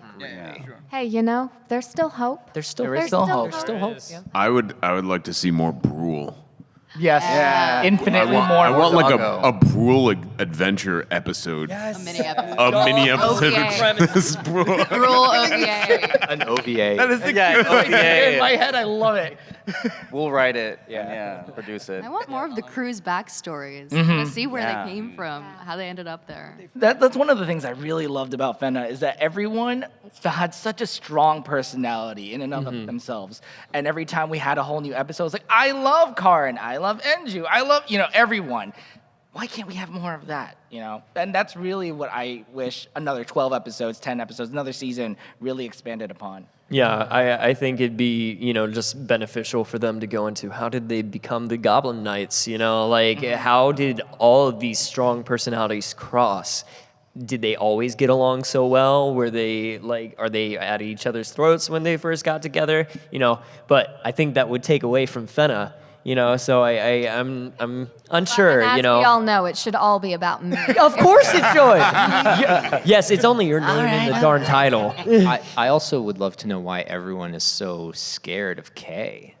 We don't really get to see why he's so terrifying, aside from the little moment he has with Yukimaru and Baby Shitan, like in the training session. I remember when we recorded that, and he was like, okay, you're scared of Kay. Why, though? Yeah. And we just never really find out. We should have we seen do, but Yukimaru fight Kay. Yeah. We talked about that last night. We needed to see that. Oh yeah. Actually, a whole season of Brule. I'm gonna keep changing my. Brule is the Brule dog, season. if you're curious and you don't Thomas know who has Brule priorities. is. Doggo supremacy. Now one. We don't need more story. We need Just more Brule. Yeah. But yeah, No thank you for the awesome question. Thank you. Yeah. Kind of like Full Metal, Full Metal Panic for Mofu, but just Brule. What was your favorite part about working on the series? Favorite was being able to create such a seemingly one note but incredibly complex character. Yeah, he was very complex in his stoicism, and I thought that was pretty awesome. Yeah. My favorite part was being a part of this amazing cast and like getting to work off of. I'm sorry, and you're welcome, and getting to work off of like these amazing people because I had never met them before or worked with them before, and so it was such an honor and so exciting. Yeah, my favorite part was probably just the same thing, like working alongside everybody on this cast has been like amazing, and the fact that like it's such a beautiful show. It's like beautifully animated, and it's something so unique. I think Production IG went like all out with this show, and our producer Maki was just so welcoming and like made us feel so at home. I really wish you were here, but like to round us all out. But yeah, it's probably that. So My favorite thing, as Brittany said, is really like. I can't speak for everyone, but I think everyone of here as family. Like we had never met prior to today or yesterday. 2 days ago, Sacramento, SacAnime. We all just met, and I feel so close to each and every single person here. On top of the fact that Kaede is very close to me in terms of my energy level, so this ridiculous ball of sunshine, and I love it. And getting to share that with everyone, I love it. Fantastic. Darrel is Kaede. Like you guys don't understand. Darrel is Kaede. Broken Record, also the cast. For me, the series was very much, early days in my career, my very short career so far, and so it was new for me in so many ways, and I was scared, so scared, but I think the amount of love that came from, of course, our director, but also like the support that came from the cast, and like I feel like I was very spoiled because as the show was airing, we were so together for all of it, and that's not something that happens ever. And having that was for my first main cast on a show was incredible. So I'm very grateful for that. That was very special to me.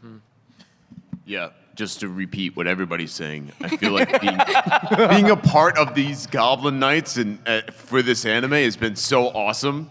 And then also coming here and meeting all of you all and seeing your faces and seeing your personal experiences and being able to meet you is like super dope. And like, I don't know, for like a first time meeting everybody and then also getting to meet you is just so cool. Favorite part of this project, right? That's the question. Yeah. Yeah. This is a part of the project. When I saw the trailer for this, I was like, oh, it's so beautiful. It's so cool. It's gonna be like whatever it is. I don't even care how what the story is. It was gonna be cool. And like when we got the audition, I was like, oh, I just want to be a part of this. And like the character that I ended up getting fit like a glove. I've played this character. It's true. I feel like I fit this. Quiet you. No, no, like my character screams a lot. But like I'm right at home there, and like he's so funny, and I get to bring that to life, and I just feel like I'm in my element with the show, and the fact that like everyone here is just so good at their part, like watching it on like the fact that it's on Adult Swim Toonami like blows my mind. Right? So I got to watch it week by week, like with friends, and like we got to like see this entire mystery unfold. And yeah, I don't know, that first time experiencing the show, there's nothing that can replace that. That's why I love the show so much. It was that first time experience of experiencing Fena Pirate Princess. Yeah. Yeah, I'm probably just gonna say the same thing as everyone else. I mean, this cast is very special. Definitely a art imitates life in this like found family sort of way.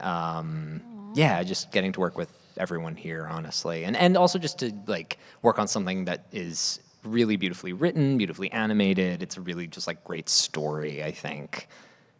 Yeah, I'd say that. And also just going off like the point of us experiencing like the mystery of it, because we didn't necessarily know what was gonna happen because we really just record our own scenes. One moment that like really sticks out to me was when what was like the Death Star cannon that they had, and then they blew up. I love the Wellington. They blew up that ship, and it was just like that. The Wellington. That's the name of it. That was I did not see that coming. I can never recreate the noise I made when I watched that ship blow up. Yeah. I had no idea. I don't think any of us knew that was going to happen. No. But that ship blew up, and I just made unearthly noises. I didn't think it was going to blow up. I didn't think they were going to die. Oh my God. Whoa. Yeah. Yeah. Great question, man. Yeah, Thank you thank so you much. so much. Yeah. Thank you. Does anyone have like while we're waiting for the next question, real quickly, does anyone have any like moments that like made you just burst out laughing? Like for me, it's like when after Barbarol happens, and like like Tsubaki is like reprimanding the twins and Fena, and he's like, I sent it to you to a swift flinging, Makaba, do it, and then you just see little, okay, Makaba, you can't do it, you can't fling a woman. Ah! Yeah, boob to hip ratio every time. Oh my God. Every time. Oh man, I can't think of things. There was a lot of this the dialogue that you can't hear of the twins. Oh yeah, all the improv. Hysterical. Yeah. Like a lot of that stuff, it's usually these two talking over us, but I'm trying really hard to like, oh my God, did our line make it in? I threw a Fairly Odd Parents line in like the second to last episode. If anyone remembers in Fairly Odd Parents, King Arthur is like, I can't see, I can't fight, or whatever it was. I don't remember. So Makaba, like he comes out of the coins and he throws a smoke bomb, and I'm just one of the random British pirates that are there, and so I'm like, I can't see, I can't And I heard that, and I was like, oh my gosh, that's great. I think I put like a Star Wars. Oh, yeah, line you in told me about that. Yeah, I can't remember. I don't know if it was like they came from behind or something. I don't know. I can't remember. But it's like, in that same scene, Michael and I, the director, were actually like joking about like, oh, we're British, we like to drink tea. And so one of the lines that I did was like, oh no, my tea. And he was like, no. Don't do that. I was like, but hi. Wait. Did anybody else had any? No, I was Yukimaru. I had no fun. Aww. Yeah, Yukimaru was too serious. Every session was kind of like, am I annoyed or am I mad or just I have no emotion? No emotion for this session. Got it. Nice. Yeah. Please. Hello. Hi. I just wanted to ask, what has been your like favorite fan experience? Like, what's something the most interesting? Want to start down there? Yeah. I had two actually, just in the last 2 days, which is awesome. But the first one is was yesterday, and somebody actually came with a Yu-Gi-Oh card of Professor Diggs that he plays in Yu-Gi-Oh! Sevens, which is awesome because it's not like on my banner or anything, but he came up and he wanted me to sign the card. I was like, oh, that's cool. Yeah, sure, I'll sign it. And then he asked me, he was like, oh, do you happen to have the card? I'm like, no, I don't really collect Yu-Gi-Oh! Cards. He's like, yeah, it's all good. I got one for you. And he gave me that card. So that was really awesome.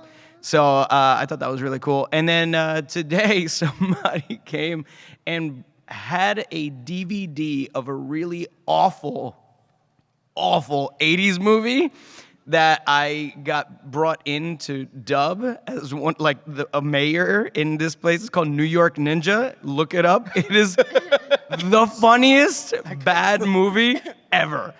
And there's like a huge story on how it got developed, but he had like a hard copy of this movie.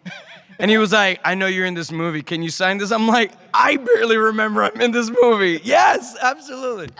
Two best ones so far, for sure. There's been so many, but there's one that stands out, especially for this, because I haven't told you guys this yet. So I met this guy. He was like, hey, so I went through surgery. And as I was recovering, I watched Fena Pirate Princess. Oh, wow. Then apparently he was on some really great pain meds. He fell asleep, and he had a dream he was with the Goblin Knights. Like, he joined us on an adventure, and like we did things like and saved the world and did all this stuff. And so that was just so fun. I love that we made it into a fever dream. Oh, he got the good stuff. Oh yeah. For me, I've had quite a few fan experiences, and every single one is so special. But there is one that stands out to me. It made me like cry, like because it just somebody was going through a tough time in their life, and they came up to me, and they were watching SAO, Sword Art, and they were like, hey, so your character and your performance is the reason why I'm still here, and like I was contemplating, like ending my like all these things, and I was like, oh my gosh, like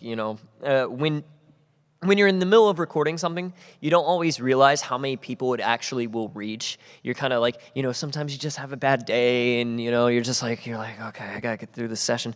But again, it's like realizing you don't realize until you talk to people like later on, like how many people actually that touches and reaches and stuff. So that's one that really stood out to me. Like that was super special to me. So. The one that probably comes to mind is one of my very first fan experiences ever. I wasn't really working a whole lot. I just did wall up for Sword Art Online. I'm just like background in episode 1, 2, and 10. I don't really do anything except a bunch of screaming. We're stuck in the game. Oh my God, what do we do? A lot of that. I remember I was at a Japanese hobby store in downtown LA. Words. And yeah, right? Words. I've been saying a bunch of them this weekend. And I was looking at the keychains because I was always trying to like get at least one keychain from one thing that I was in. And Sword Art, one of my first things, I got a keychain. And this little kid comes up to me and he's like, "Do you like that show?" Yeah, I'm in it. I do some voices and stuff. And he looks so happy to look at me. I can't describe the look that he gave me. And so he left, came back with his mom, said, he does voices. And so I'm explaining to his mom, and I was like, oh, I'm a voice actor. I don't do anything. I just shout into microphones for fun. Haha. And he's like, oh my gosh, that's so exciting. Can we, I don't want to ask for an autograph. Can we buy you anything? I was like, no, please. It's like, he was looking at this one. It was a Digimon keychain. So she picked it up, went to the register, and came back and gave it to me. I'm like, what in the world? This is like one of my very first fan experiences ever. And I'm just like, I still have that keychain. It's very near and dear to my heart. That's sweet. That is so sweet. I would say literally this morning, because I was talking with a fan and they had brought me something. They had brought me a little illustration of me, not any of my characters, but of me from social media. It was completely colored, illustrated, like a little laminated card, and it was me. And I wish I had my bag. It's back there to like show you guys. But it was the cutest little thing, and I was like, I want to hug you. Oh my goodness, you're amazing. And so I was very happy. I was at a grocery store and somebody was wearing a Tokyo Ghoul shirt, and it was like the day after Fena premiered. And I was like, oh, have you heard of Fena, Pirate Princess? And she was like, yeah. And I was like, oh, cool. And I didn't want to like be braggadocious. So I was like, okay, cool, thanks for the groceries. And then like left. And then like a week later, I came by and checked her out, like at the same checkout. And I was like, hi. And she was like, she had a look on her, like, and she was like, I looked up your name. I know who you are. Like, and I think after that, I I remember this text message. The first time, because I snuck out and I was like, hey, secret Makaba. And I think I texted Darrel. That's what and it I was was. like, secret Makaba. And Darrel was like, you just said secret Makaba? And I was like, yeah. That was a thing for like the first 2 weeks of Fena, of just sending videos of each other. Secret Makaba. You guys got any? Do you want to go first? Your favorite anything? fan interaction? I'm trying to think. I had like this really cool one this morning where these two folks came up to me and they had done these really, really like amazing chibi illustrations of Strabo from Live Alive. And that was really cool that, you know, they just did those in their sketchbooks. And yeah, I don't know. That was cool. I'm sure there are others, but I can't think of them now. But yeah, there's a lot. That was really cool. My question is, what is your favorite character in Fena that's not your own? Brule. Brule, like almost. If you don't like the answer, Brule, Karin. The Iron Man of our team. Yeah. No, 100%. So much secret work. For me, it's between Karin and Yukimaru. Mine's probably Karin. I love everyone. And that's a total terrible answer. I love, like, Yukimaru's badass, but like the character that like makes me smile every time they open their mouth is Fena. Like Fena, like just makes me so happy. Putting in that work, Brittany. Infectious energy. Yeah. Yeah. Oh, Same. Mine would be yeah. Fena. Yeah. Fena, thank you so much. Thank you. Thanks. Yeah. But the real answer is Brule. I mean, So we thought we'd be again just to appreciate this this event where all of us are here.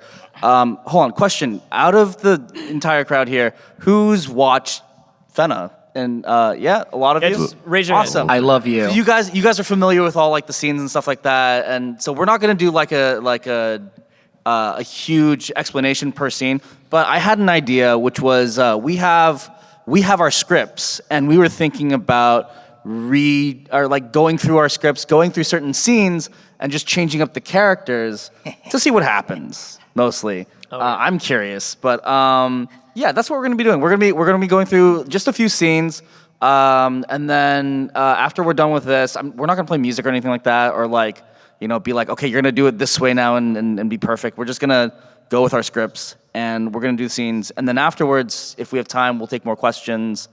But yeah, first scene we're gonna do, I'd like to see, again, I feel like I'm orchestrating this, so this feels Just weird. give us the loop number. I feel. Yeah. I have it right here. Hold on. It's gonna be. Use your director. I want to hear it like you're in my cans. Just Yeah. Thank you. Okay, we're gonna go to. Hold on. I lost it because I was fumbling. My bad. No. I'm on the. So it's gonna be on episode 2. It's gonna be. Okay, episode 2. Ooh, episode 2. What loop number? We're gonna do 2 scenes from here first. It's gonna be. We're gonna have Fena be Yukimaru and Yukimaru be Fena. Beautiful. And you're gonna be starting at loop or line 266. You're gonna go from 266 to the end of the scene, which is going to be 306. All right. Oh, this is gonna be good. Yeah. So we're all right. And you guys, are you both ready? Sure. Oh, really? The Thunderbird? Yeah. Thunderbird. So here's the thing. If you want to play Fena doing an impression of Yukimaru, you're Oh, it's allowed to. happening. Okay. And you're doing the exact you're doing the opposite. Okay. It's Yukimaru acting like Fena or mock acting, whatever you want to do. Good luck. All right. 3, 2, 1, action. Rachel, Thunderbirds. Okay. They don't migrate. They've always been on this island. They're not the best flyers. Huh? That's all she got. Oh yeah. You gotta close mouth. Side react. It's been quite a long time, hasn't it? I'm impressed by just how tall you've gotten.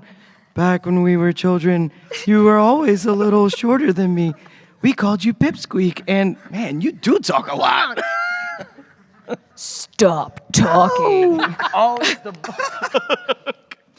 You hit me again! Ow! I wanted that stone. You go. I just wanted to thank you.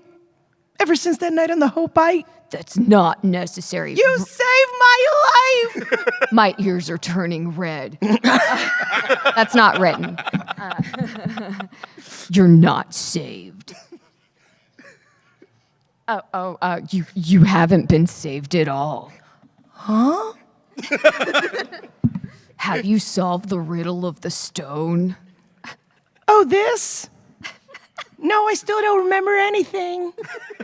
Only you can solve that mystery. That's what Master Yukihisa says. I know he thinks that, but still. Nothing familiar. She does talk that fast. Yeah. I'm trying to keep up. Why else would Franz put you at risk, ... by bringing you on such a dangerous voyage? What were his intentions? Oh, but if the purpose of that journey had something to do with you, pause. It makes sense. With me? You have one more. There you go. I wish I could help, but I really don't remember anything. Would you grow up?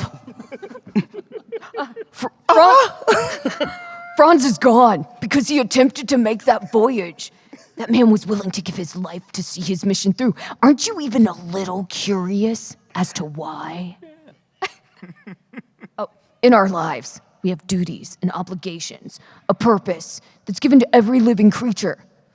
Only a coward would run from them. And scene. Nice. And that is our 2 leads. Oh my God. Mocking each other. Brittany, I love as you kept going, you started getting into character. I know. It started off as a joke, and I was like, oh, hold on. It was like teenage Yukimaru. Right? Sorry, I love Yukimaru's character. My dream is to voice him one day. When they redo the dub. See, you got hit with the only a This was a coward. preview. Yeah. This is a preview. Season 2, baby. Let's go! Yeah. So we're gonna actually jump before this scene, the scene right before, and there's 4 characters involved, I believe. There's Karin, Fena, Makaba, and Shitan. And I would like to cast Makaba as Fena. Oh, we're gonna go. Okay, sorry. It starts off. Loop number, please. Yeah. Loop. We're gonna start at loop 150 or no 149. Okay. 149. We're there. This is just like a real session, by the way. This happened. It's like, what loop number?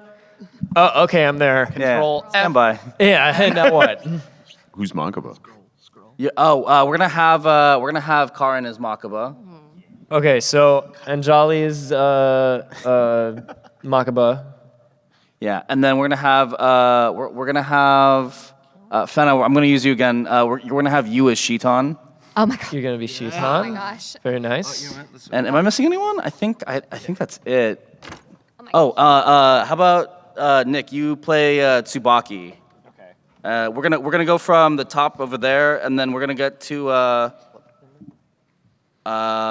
You're only gonna come in for the end. 200, 201. All right. I have everyone cast right now, right? Yeah. Okay. Yeah. Let's take it from the top of that scene. Basically, Fena has. Karin is trying to show Fena like stuff, and then you know what? Just to give you more extension, because Karin doesn't have a lot, you're gonna start at 139. Okay, 139. Yeah, 139 to 201. Okay, to 201. Got it. All right, and ready. And so basically, they're gonna go through. Karin's gonna give her speech, and then all the way till Tsubaki showing up, played by Nick. All right, 3, 2, 1, action. Cool. The name's Karin. Yeah, Master Yukihisa told me I should give you the grand tour. It's called an automatic hammer. It's powered by springs. You see, this was... Hey, are you even listening? Oh, of course. I was totally paying attention. Yeah, sure you were. Fine, whatever. I'll start again from the top. This is a power hammer designed by the brilliant yours truly. It runs on springs and... Oh, I know! Let's make... What? Okay, hold on. Okay. Oh, I know! Let's make you a tanto. It's a short sword where you go... Where'd you go? Oh. Those bows are so pretty.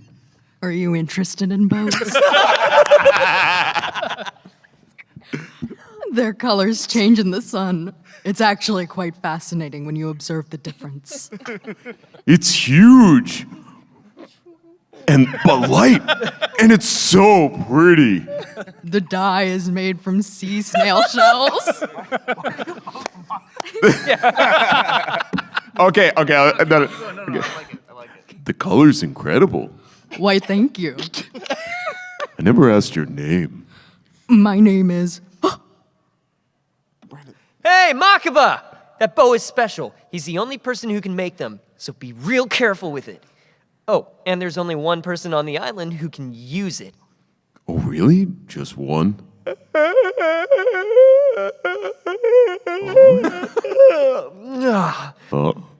So incredible. Each move you make is like a work of art. Wind fan. Huh? Huh? Okay, she's all yours. Oh. Care to try? Oh, wow. Can I really? Is that okay, Makaba? Oh.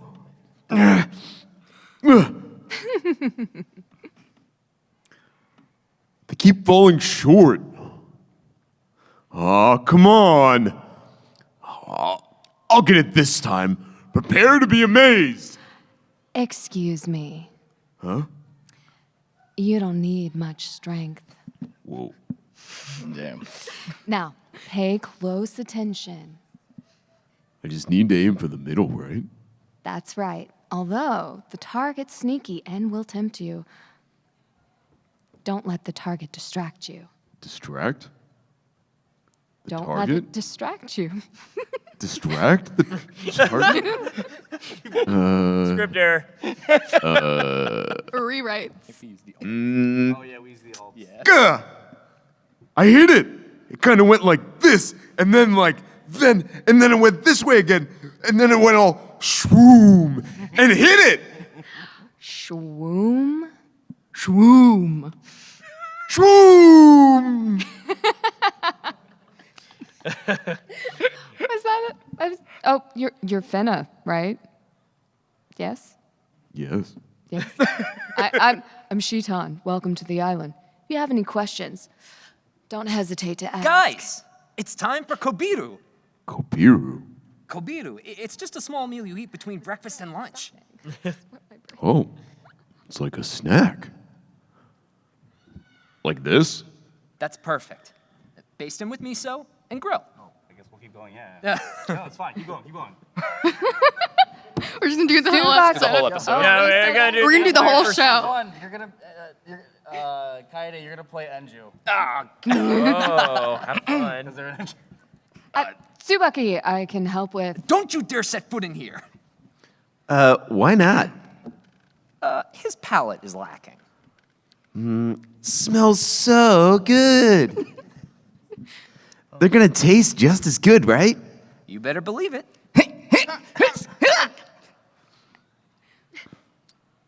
Oh, wait. Huh? Am I Enju again? No, I'm Huh? Darrel's. Oh, okay. Soups. Huh? What?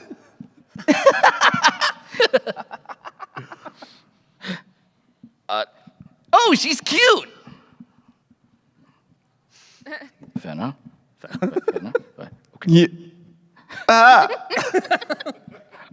Are you Fena? She's cute, all right. Yeah, she's a looker. I'm Inju. Hi, my name's Kaede. Hi. Oh wait, we have to time All right, this. 3, 2, 1. Hi, and we're twins. twins. So close. Oh, close. Want to try that one more time? Sure. 3, 2, 1. Wait. Beep, beep, beep.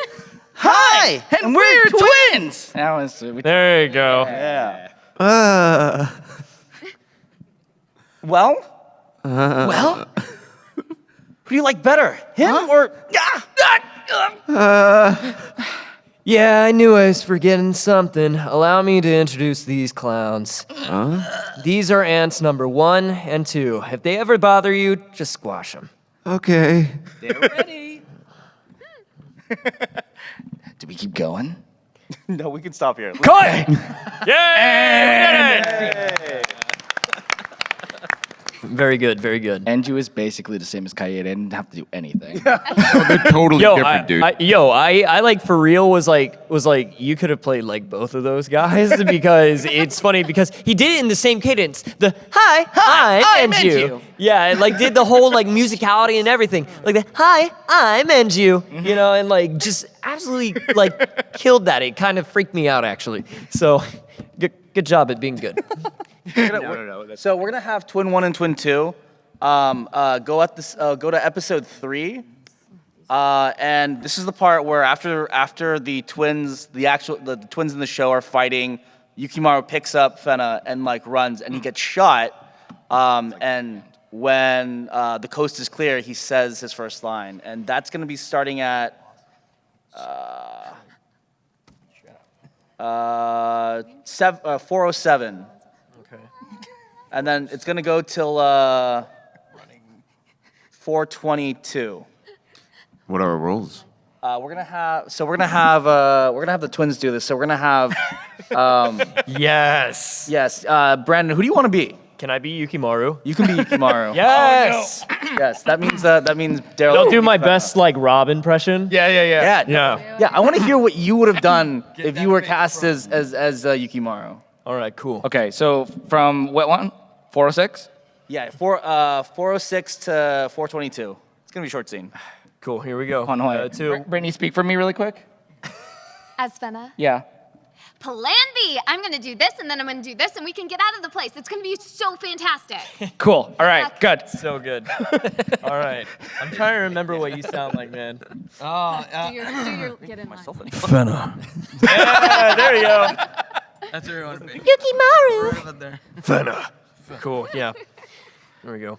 So, what line we go until? You're gonna go from 4:07 to 4:22. All right, beautiful, short. All right. Nice. All right. You guys both ready? Yes. All right. The scene goes in 3, 2, 1, action. They're not pursuing. The twins should be able to handle the rest of them. I think we can relax for.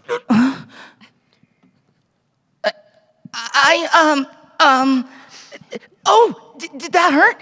I'm sorry. Your right hand's injured, so I thought I should treat it. If you come back over here, I have some medicinal herbs. Don't worry about me. It's just a flesh wound. I'm fine. But Batman. More important.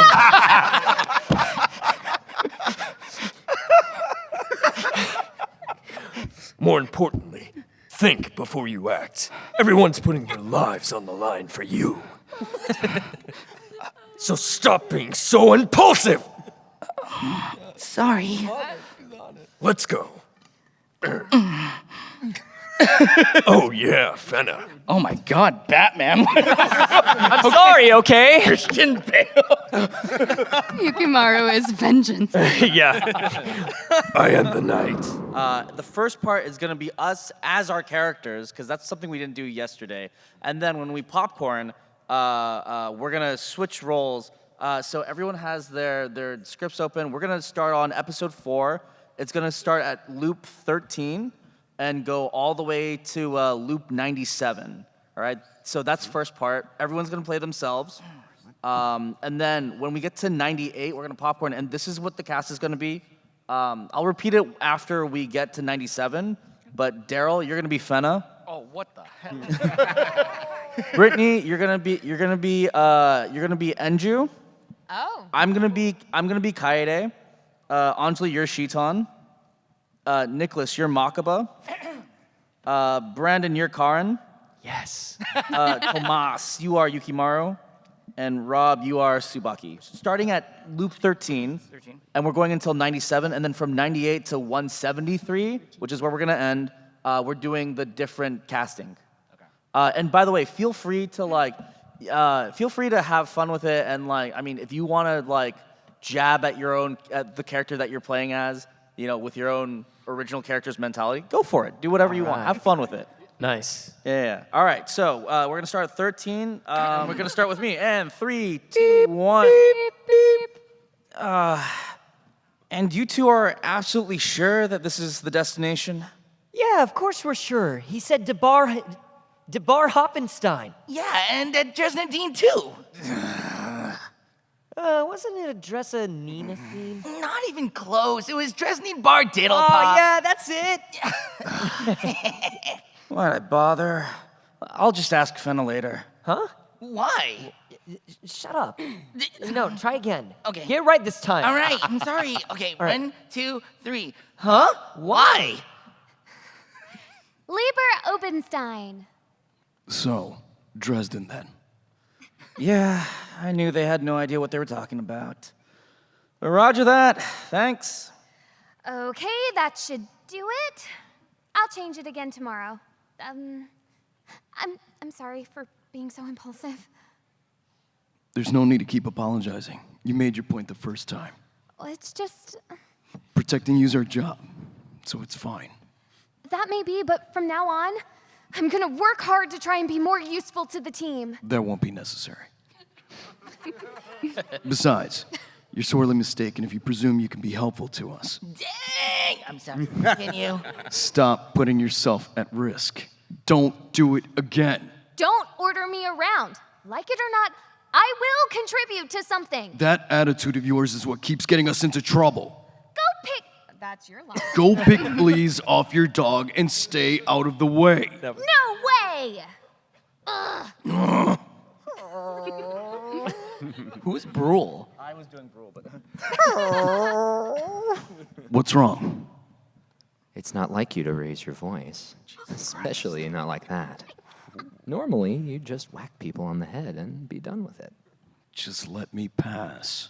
Fena. Huh? It's Shitan? We could hear you through the whole ship. I would like you to teach me how to use a weapon. Oh. Why isn't it? Don't let Yukimaru get to you. He's like that with everyone. Okay. Yeah, hey, Shitan. It's okay, keep going. I We would like skipped you them. to teach me how to use a weapon. Huh? Why isn't it going far? This'll take longer than I thought. Huh. I have a brilliant idea. Huh? No way. Can't you help a girl out? After all, you and I are friends, aren't we, right? I don't recall us being that close.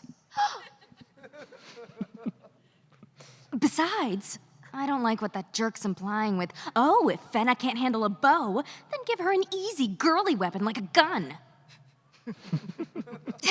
Well, he knows how to run away. Let's get one thing straight here. You listening? Guns aren't toys and aren't something you can master in a day. Their construction and design, gunpowder, their features and their history. Before you can train with a gun, you study those. Actually, no. First, I want you to take a look at this thing I just invented. It's based on the same principle as a bean planting machine, using the power of spin and gravity to... Huh? Fena? Where'd you go? Fena? Sheeton! Yeah, she supplies me with endless amusement. Tsubaki! Got a minute? Wait, you want me to teach sword fighting? To you? What for? Sheeton said that out of everybody on board, you're the person closest to my skill level, so it might be easier to learn from you. Ah, that makes sense. Okay, so what you're saying is, in comparison to everyone else, I'm the worst swordsman here. So I'll make so I'm the most ideal person to teach the whole newbie. I see right through him. He thought he was being so clever. Sheeton! Tsubaki, is this that broth stuff? It's too bland and boring for my refined palate. Can I at least add a head of bonito or something? Get out!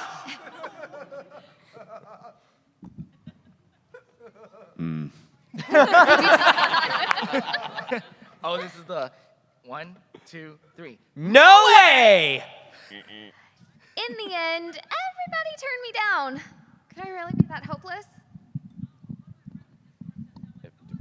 Oh, Yeah, popcorn, yay. Popcorn, yeah. Oh no, I'm Fena. Okay, wait. 97? Okay, Darrel, yes, 98 to 173. Darrel, Fena, Brittany, Ant 1, Alan, Ant 2, Anjali, Sheeton, Nicholas, Makaba, Brandon, Karin, Thomas, Yukimaru, Rob, Tsubaki. Okay. In the end, everyone turned me down. Could I really be that hopeless? I'll teach you. With the caveat that swords aren't exactly my strong suit. You do that for me? And I took you for the type that was too good at that everything. Hardly. I'd say I'm probably the worst swordsman out of everyone on this ship, by far. You're just being humble, right? No, I'm telling you the truth. And while we're being honest, it's because I was always around someone who made me feel like I'd never measure up. It didn't matter how hard I tried. But as a result, he had to save my life again and again. It got to a point where I swore I'd save his life next time. Not by running out ahead, but from behind. So that's why you took up the bow. Let's head in. It's cold out.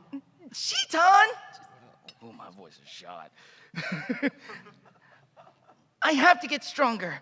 I want to be able to protect him for a change.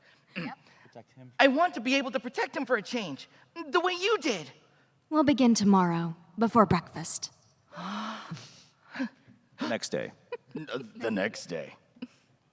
Oh, is this the training montage? Yeah. Oh, shoot. No, yeah. Have you seen Sheeton? Huh? He's the only one with the screws for this. So I need to find him. All right, 122. 122? Yep. Oh, Have you right. seen Sheeton? Oh. All right. Oh, Yukimaru. It's okay. I'm so confused. Yeah. Okay, 122. Have you seen Sheeton?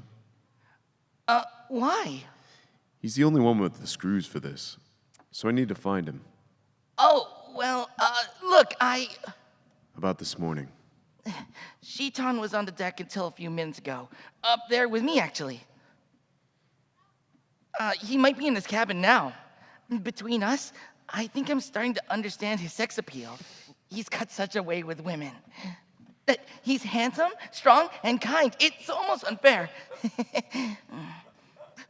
Not that I noticed or anything. Well, good night. Way with women.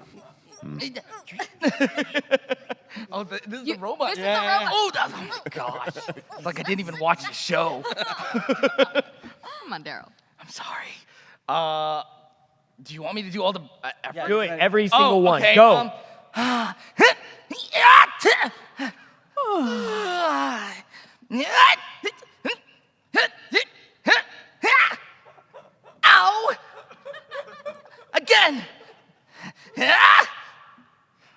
Okay, Fena, if there's one thing I can teach you as the worst swordsman here, it's this. Draw it and stab the other guy. Draw and stab the other guy. Yep, stab. Huh?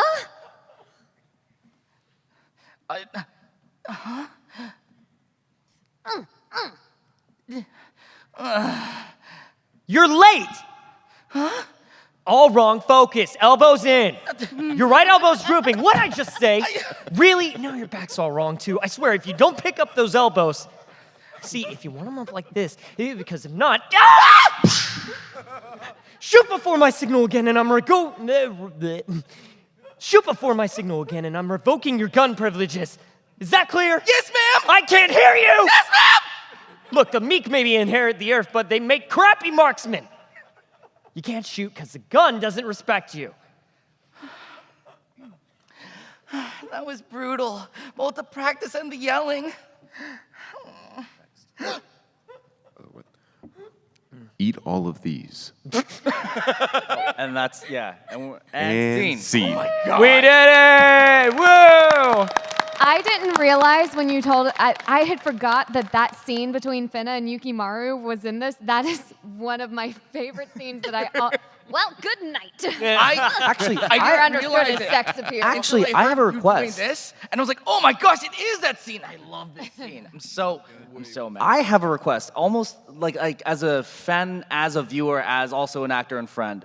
Can we go back to that scene between you and Yukimaru, with you proper, with you Fena and Rob as Yukimaru, and I want to hear it one more time live. How far up was it? What number? Line number? That would be 122. Too far.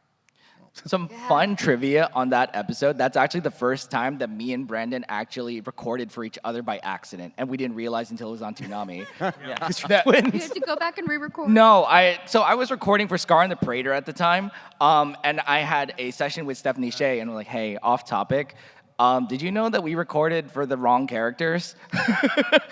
So if you ever get the twins confused, we get them confused too, all the time. Like, people will bring up the prints, and it took me, like, they'll have their own art, and I'm like, hey, Darrel, which one's me? Yeah, turtleneck and V-neck. Oh, and the sash of the sashes and boot sizes. Have you seen Shitan?